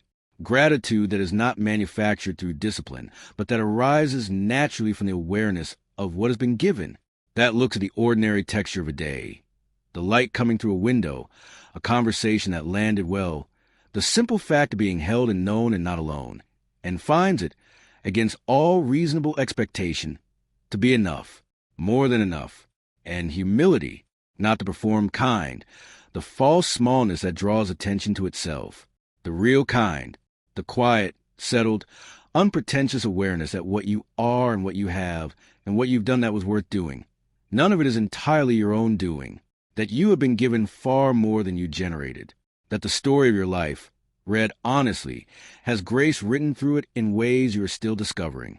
These three things, joy, gratitude, humility, are not produced by trying to be joyful, grateful, and humble. They are byproducts. They grow in the soil of a life that has genuinely, repeatedly, deeply received grace, that has let it land, that has stopped deflecting it, and has allowed it to do what it was always trying to do. You cannot manufacture them, but you can keep returning to the source from which they naturally grow. 10 truths about grace's power. As divine ability coursing quietly through an ordinary life. Grace is the real strength, a supply that doesn't run out. Disciplines as habits of nourishment, rather than burdens of obligation. Prayer as confidence. Wisdom given generously to those who ask. A faithfulness that finishes what it starts. Gifts given to be given away. Limitations used rather than wasted. Silence held in trust. And the slow, quiet fruit of a grace-filled life. Joy, gratitude, and humility, growing in their own time, in their own way, without being forced. This is not a passive life. It is not a life of drifting or waiting or opting out of effort. It is a fully engaged, fully alive life, only lived from a different source than the one most of us were taught to draw from, not from our own reserves, which run out, but from something beneath those reserves that does not. As you drift towards sleep tonight, you don't have to solve anything. You don't have to plan or prepare or figure out how to apply what you've heard. You can just let it settle. Let it do whatever quiet work it does in the space between waking and rest. You are supplied. You are equipped. You are being completed by something that has not lost patience with the process. Rest in that. Good night. Act 7. Promises that anchor the soul. Welcome back to Grace-Based Thoughts. As we continue, we are near the end of our journey together now. Over the course of these evenings, we have traveled through a great deal of territory. We began in honesty, sitting with the exhaustion of a life spent performing, striving, measuring. We turned toward grace and let it redefine the foundation. We explored what it looks like to live from a new identity, to let grace rewrite failure, to carry it into our relationships, to receive it as genuine power for the actual living of a life. And now, tonight, we arrive somewhere different, not at more ideas to understand, not at more practices to consider, but at something older and quieter and more foundational than either of those. We arrive at promises. Promises are a particular kind of thing. They are not descriptions of how the world generally tends to work. They are not suggestions or principles or patterns worth considering. A promise is a personal commitment, a spoken word from one party to another that says, whatever else changes, this will hold. You can build on this. You can lean your full weight against this, and it will not give way. Tonight, we are going to sit with 10 of them. 10 promises that have anchored souls across centuries of human difficulty and doubt and loss and longing. 10 things that were said and meant and have not been retracted.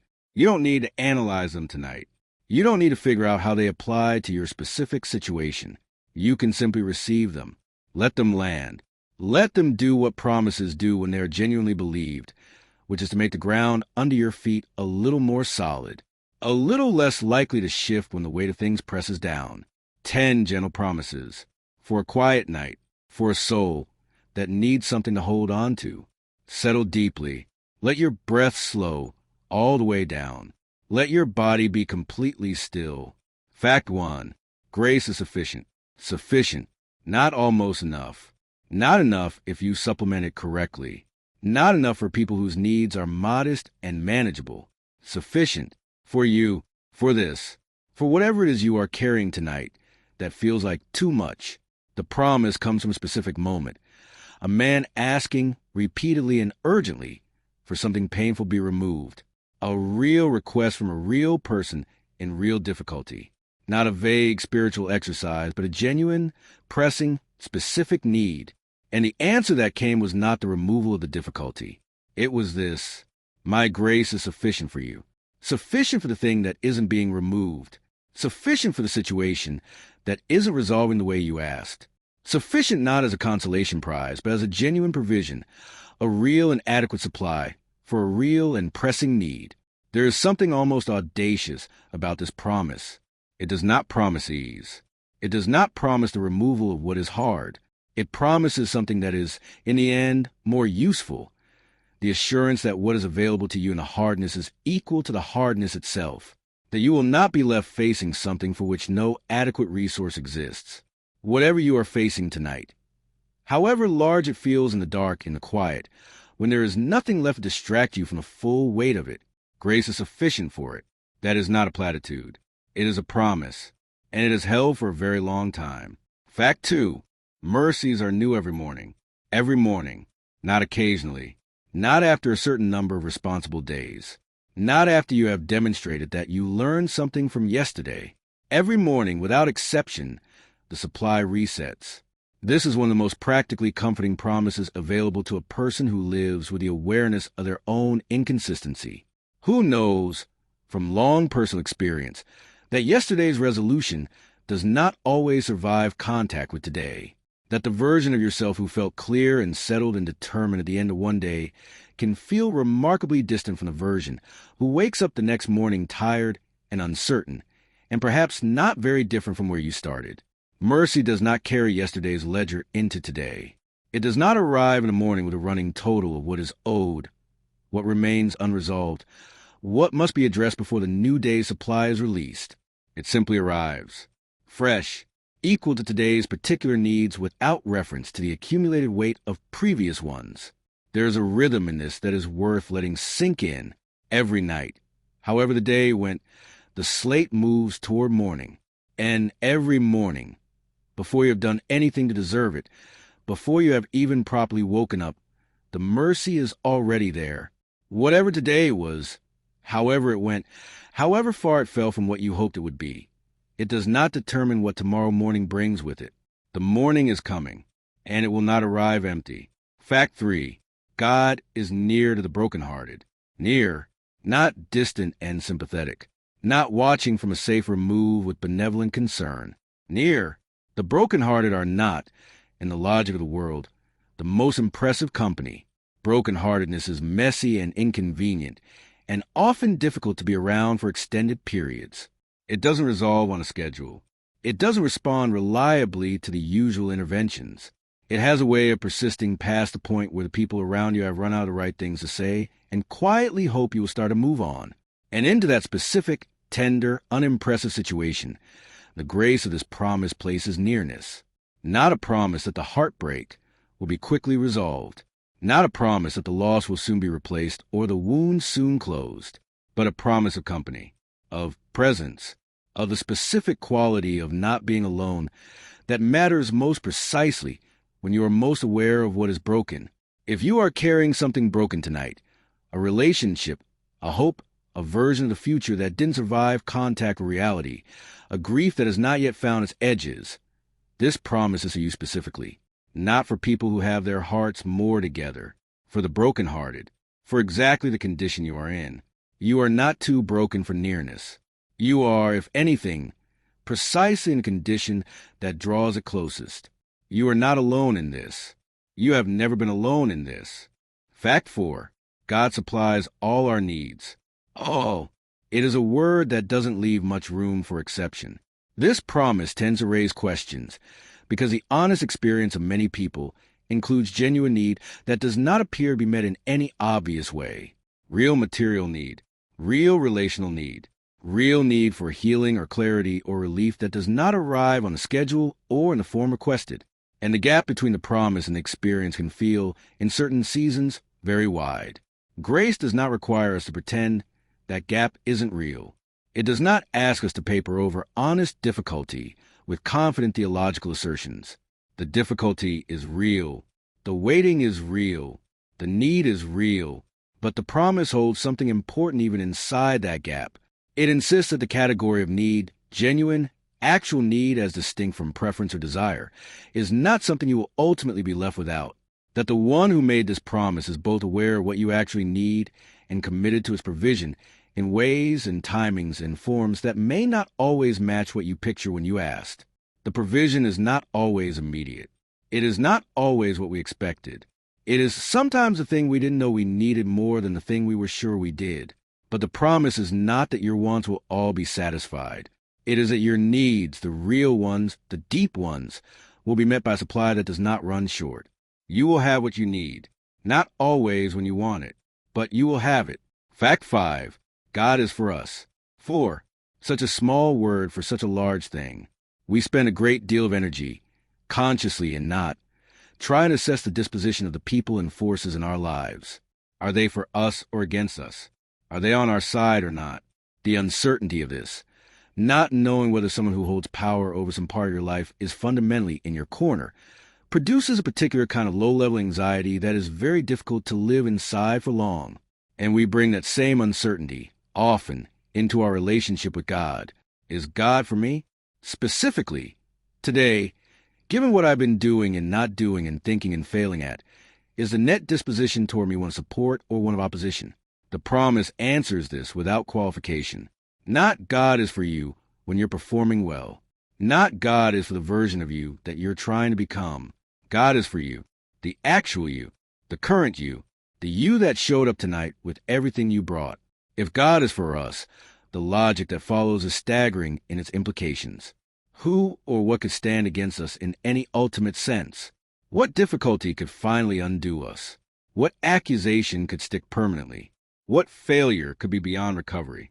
If the most fundamental force in the universe has positioned itself on your side, not because you earned that position, but because grace put you there, then the ground you stand on is not as precarious as it sometimes feels. You have an advocate. You have always had one. And that advocate has never once switched sides. Fact 6. God draws near when we draw near. There is a beautiful mutuality in this promise, a responsiveness, an assurance that the movement toward God is never a movement into indifference, that when you turn in that direction, something turns toward you. Drawing near does not require a particular emotional state. It does not require feeling particularly spiritual or prepared or worthy of the approach.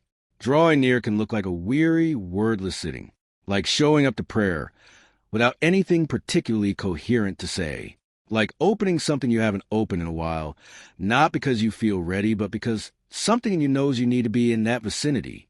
The promise does not say God draws near to those who arrive in the right condition. It says God draws near to those who draw near. The drawing near itself, the turning, the orienting, the choosing to move in that direction, even when it feels effortful and uncertain, is what the promise responds to. This means that the distance you feel, if you feel it, is not fixed. It is not a permanent condition determined by how far you have wandered or how long you've been away. It is something that begins to close the moment you begin to move. You don't have to cover the whole distance yourself. You just have to begin. Just take one step in the right direction and trust that something is already moving toward you from the other side.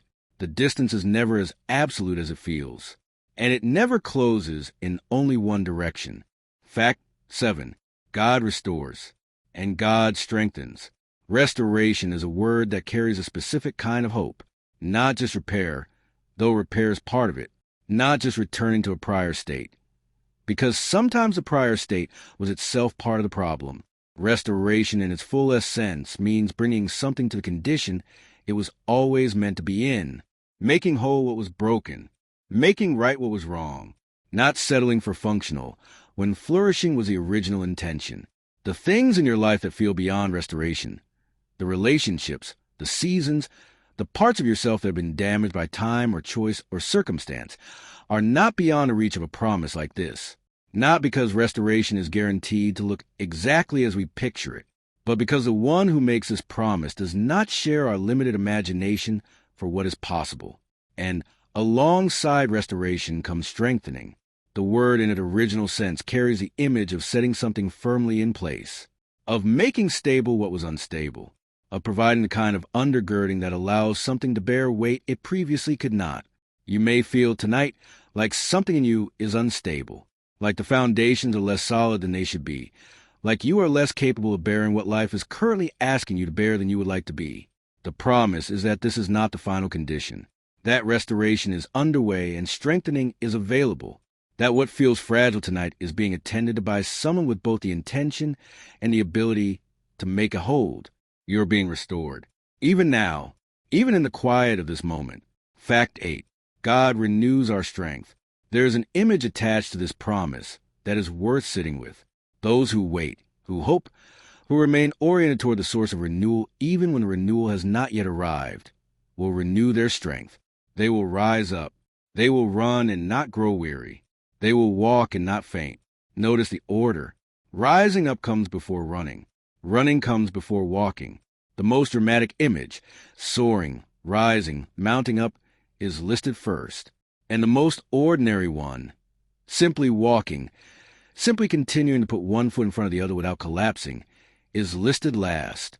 There are seasons where we soar, where something in us is lifted and we move with an ease and a lightness that feels like gift because it is. Those seasons are real and worth receiving with full gratitude.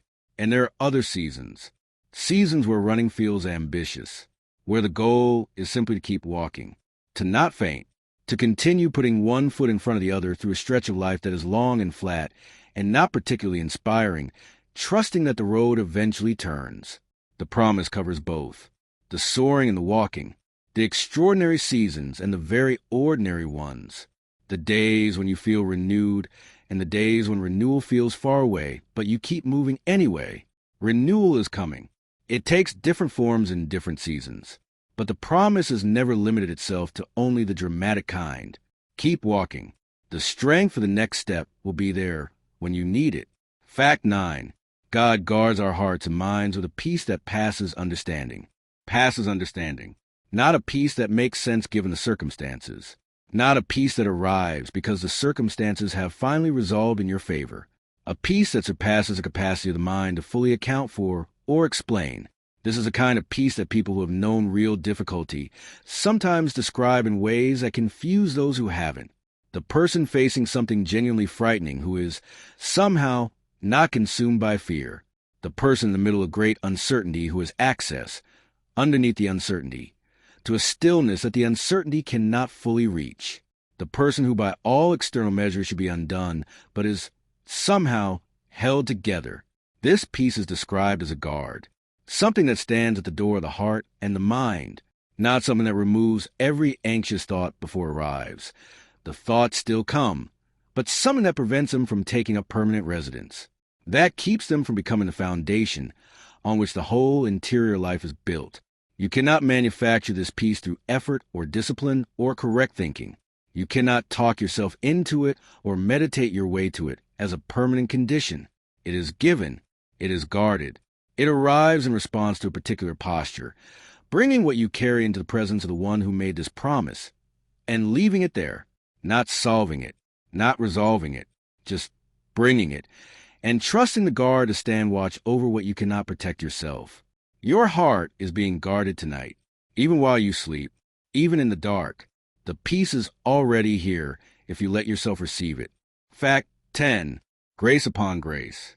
It never runs out. This is where we end, not with a demand or a challenge or a call to action.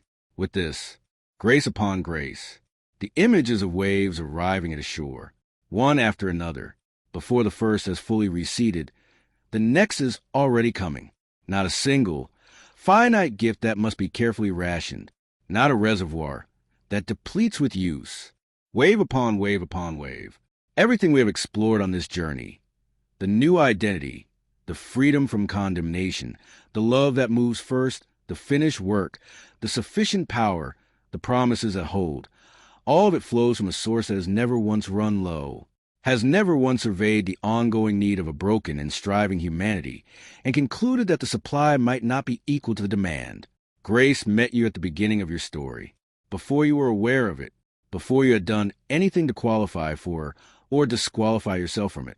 Grace has met you at every point along the way since, in the good seasons and the hard ones, in the moments of genuine growth and the moments of genuine failure, in the times you were moving toward it and the times you were moving with some determination in the opposite direction.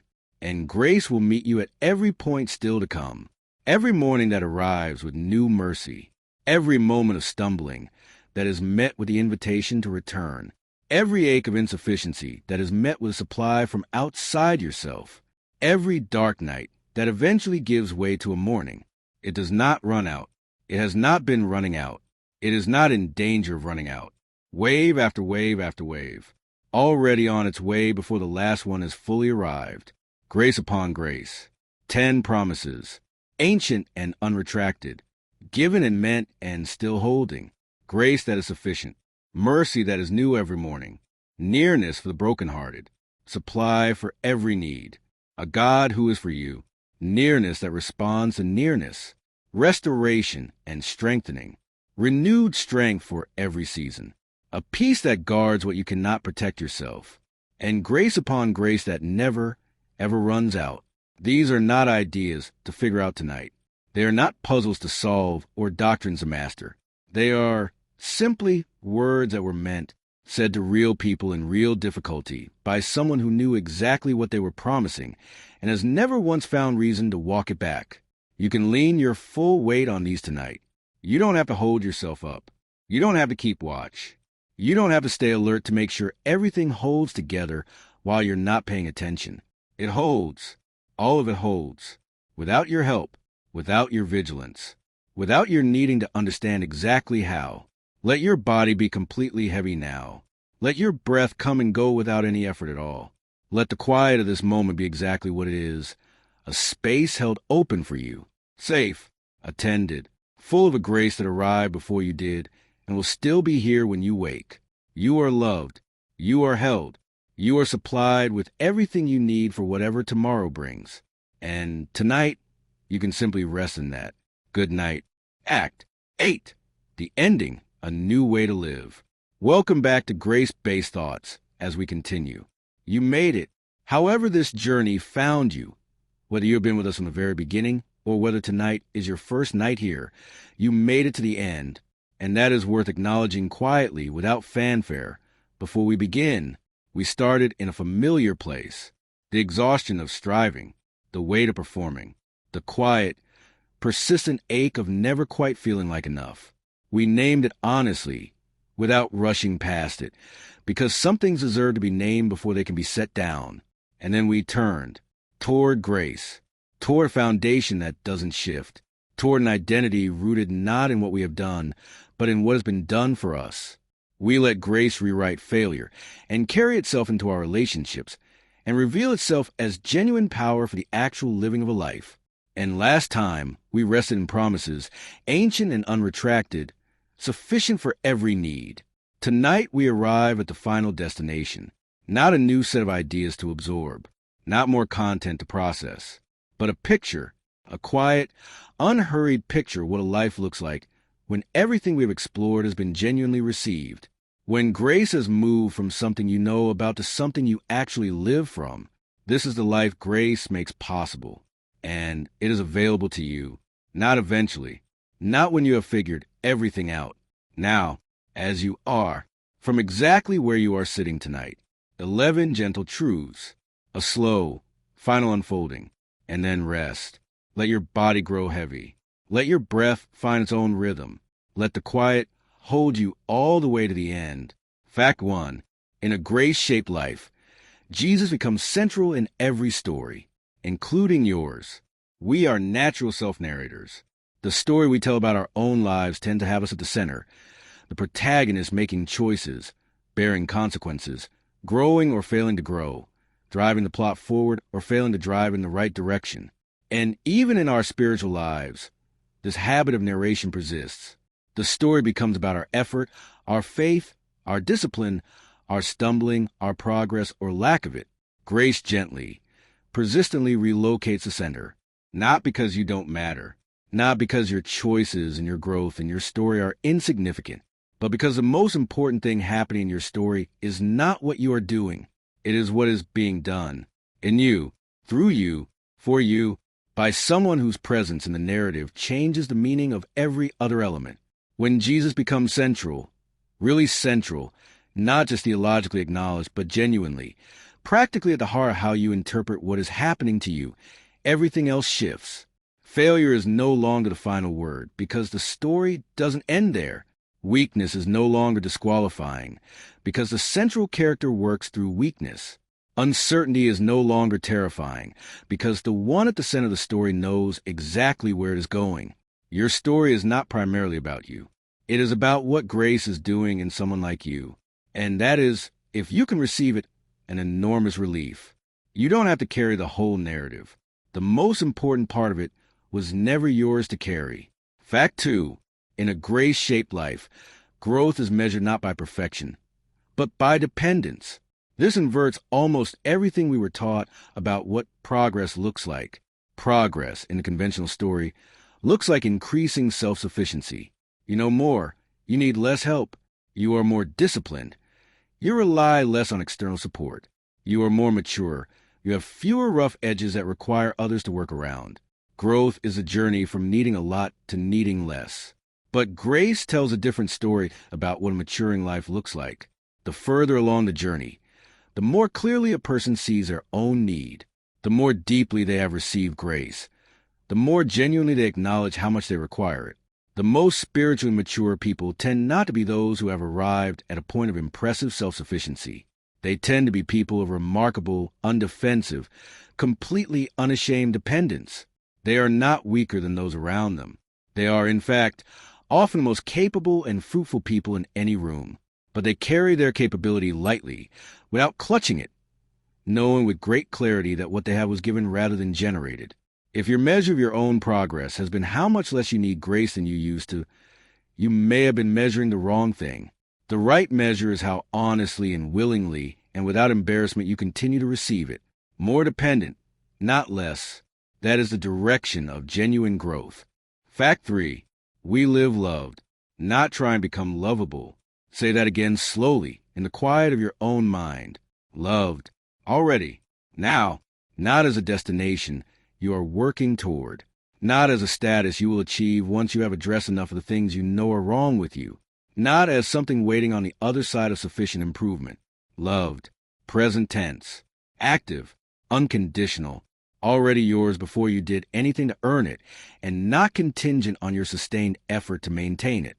The shift from trying to become lovable to living loved is one of the most profound internal movements a human being can make, because trying to become lovable is exhausting in a way that is very difficult to describe to someone who hasn't felt it. It is an effort with no finish line. There's always more to improve, more to address, more distance to cover between what you currently are and what you imagine a truly lovable person would be. Living loved is different in kind. It is not passive. It does not stop caring about growth or integrity or becoming, but it moves from a fundamentally different place. Not from deficit, trying to fill a gap, from fullness, already supplied, already held, responding to love that arrived before you began. You are not on your way to being loved. You are already there. Tonight, just for tonight, let yourself live from that. Fact 4. When grace genuinely takes root, it produces 3 particular things in the texture of a life: freedom, joy, and peace. Not performance versions of these things. Not the freedom that is just another kind of rule. Not the joy that is really just optimism with a spiritual vocabulary. Not the peace that is simply the absence of conflict. Real freedom. The kind that comes from no longer being owned by the need for approval or the fear of failure, or the crushing weight of maintaining a self-image that depends on everything going well.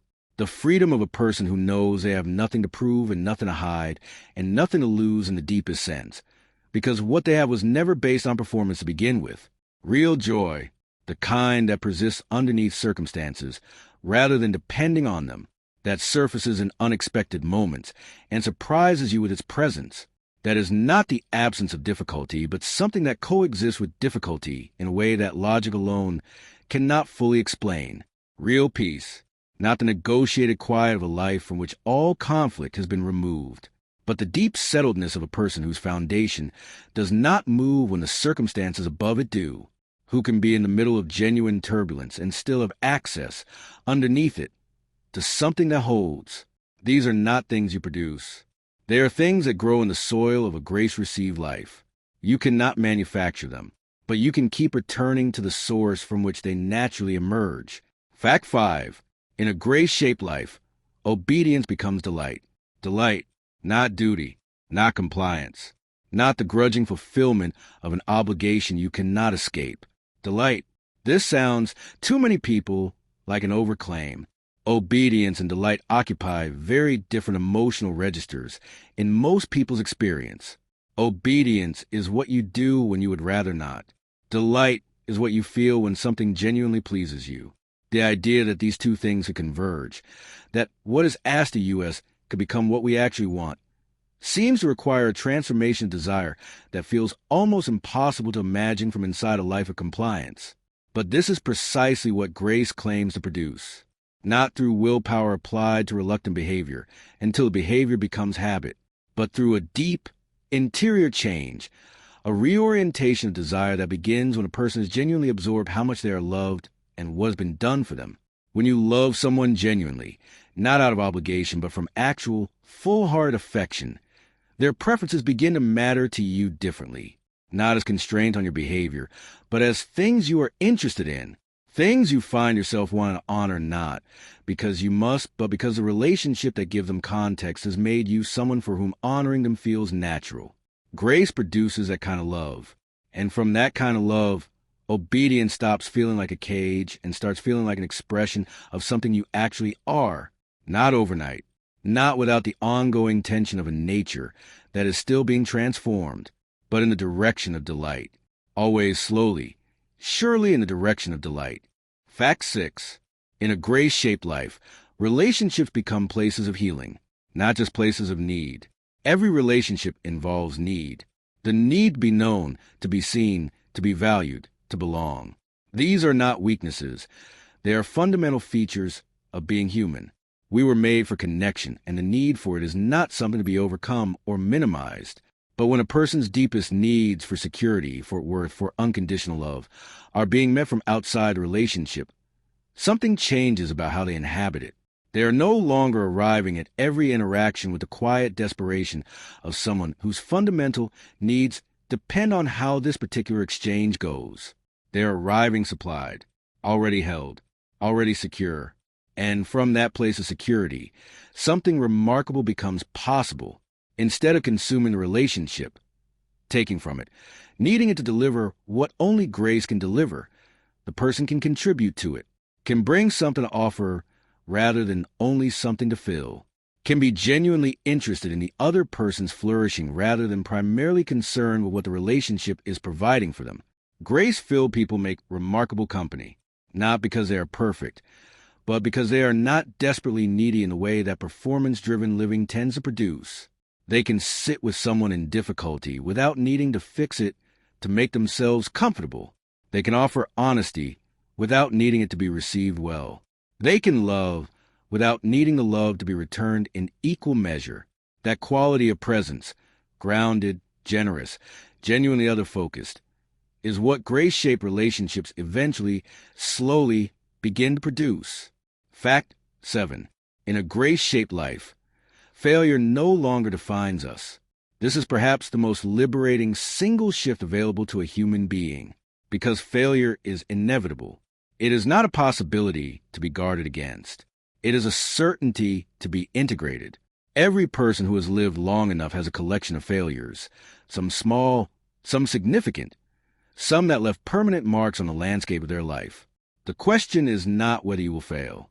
The question is what you will do with the failure when it comes, what meaning you will assign to it, whether you will let it write the summary of who you are.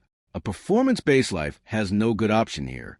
Failure in a performance-based framework is evidence. It confirms a suspicion that was always lurking, that you are not enough, that you are never going to be enough, that the gap between who you are and who you need to be is wider than your effort can bridge. Grace offers a completely different relationship with the evidence. Not by minimizing what happened, not by pretending the failure was something other than what it was, but by refusing to let it be the final word, by insisting that a chapter, however painful, however consequential, is not the same thing as a conclusion. You are not your failures. You never were. The person you are is larger than any single thing you have done or left undone. And the story you are in is larger than any chapter within it. However dark that chapter may have been, failure happened. It does not define you. Grace has already written a different name over you. Fact 8. In a grace-shaped life, hope shapes a future. Hope is a word that has been somewhat diluted in ordinary usage. We use it to mean a kind of optimistic wishing, a preference for how things will go that we hold without much confidence. I hope the traffic is light. I hope the weather holds. I hope things work out. But the hope that grace produces is something far more substantial than that. It is not a preference or a wish. It is a confident expectation rooted in something that has already been demonstrated. An orientation toward the future based not on how things currently look, but on what has already been shown to be true about the one holding the future. This kind of hope changes how you inhabit the present. A person who genuinely hopes, in this deeper sense, does not need the present to be perfect in order to be at peace within it. They can be in the middle of an unresolved situation, a difficult season, an uncertain chapter, and still carry a quality of forward-leaning settledness that circumstances alone did not produce and circumstances alone cannot remove. Hope says, this is not the end of the story. Whatever this chapter looks like, the arc of the larger narrative has been established by something more reliable than current circumstances. The ending has been secured, and that secured ending casts a particular quality of light backward onto everything that precedes it. You do not need to be afraid of your future. Not because it will be easy, but because the one who holds it has already demonstrated, beyond reasonable doubt, that grace will be present in it. The future is held. You can walk into it without dread. Fact 9. Grace becomes our daily posture, not an occasional resort, not an emergency measure reached for, when things have gone badly enough that self-sufficiency has clearly failed. A daily posture, a way of waking up. A way of moving through an ordinary Tuesday. A posture is something your body holds without thinking about it. It is a default position, the way you naturally arrange yourself when you are not consciously adjusting. And most of us, if we are honest, have developed a default posture striving, of self-reliance, of managing, of keeping the plate spinning through our own sustained attention and effort. Making grace a daily posture means gradually, through practice and returning, and the slow accumulation of experience, shifting that default, not through a single dramatic decision, but through the patient, repeated choosing of a different orientation. The morning acknowledgement that today's supply is not coming from you. The moment of honesty when you hit your limit, rather than pushing past in silence. The practice of receiving before you give, of resting before you strive. It is a posture that must be chosen repeatedly before it becomes natural. And it will need to be recovered repeatedly after its loss, because the old posture striving is deeply ingrained and reasserts itself constantly.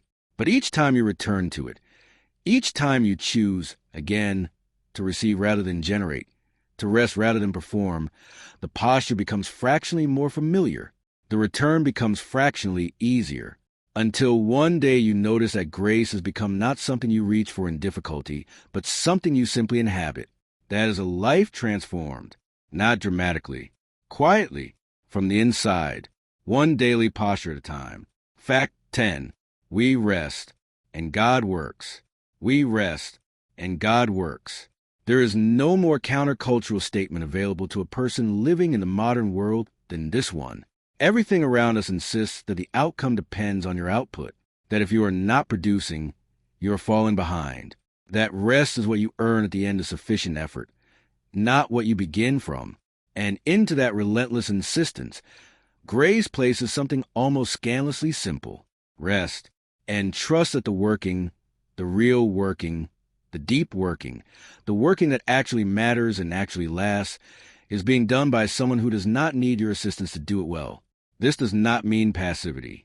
It does not mean opting out of effort or responsibility or the genuine engagement that a full life requires. It means something about where the weight sits, about who is carrying the part that cannot be carried by human hands, about the difference between a person straining under a load entirely of their own construction and a person moving forward actively and fully, but with the heaviest part of the load borne by something underneath them that they did not put there themselves. Rest is not the absence of movement. It is movement from a place that is already supplied.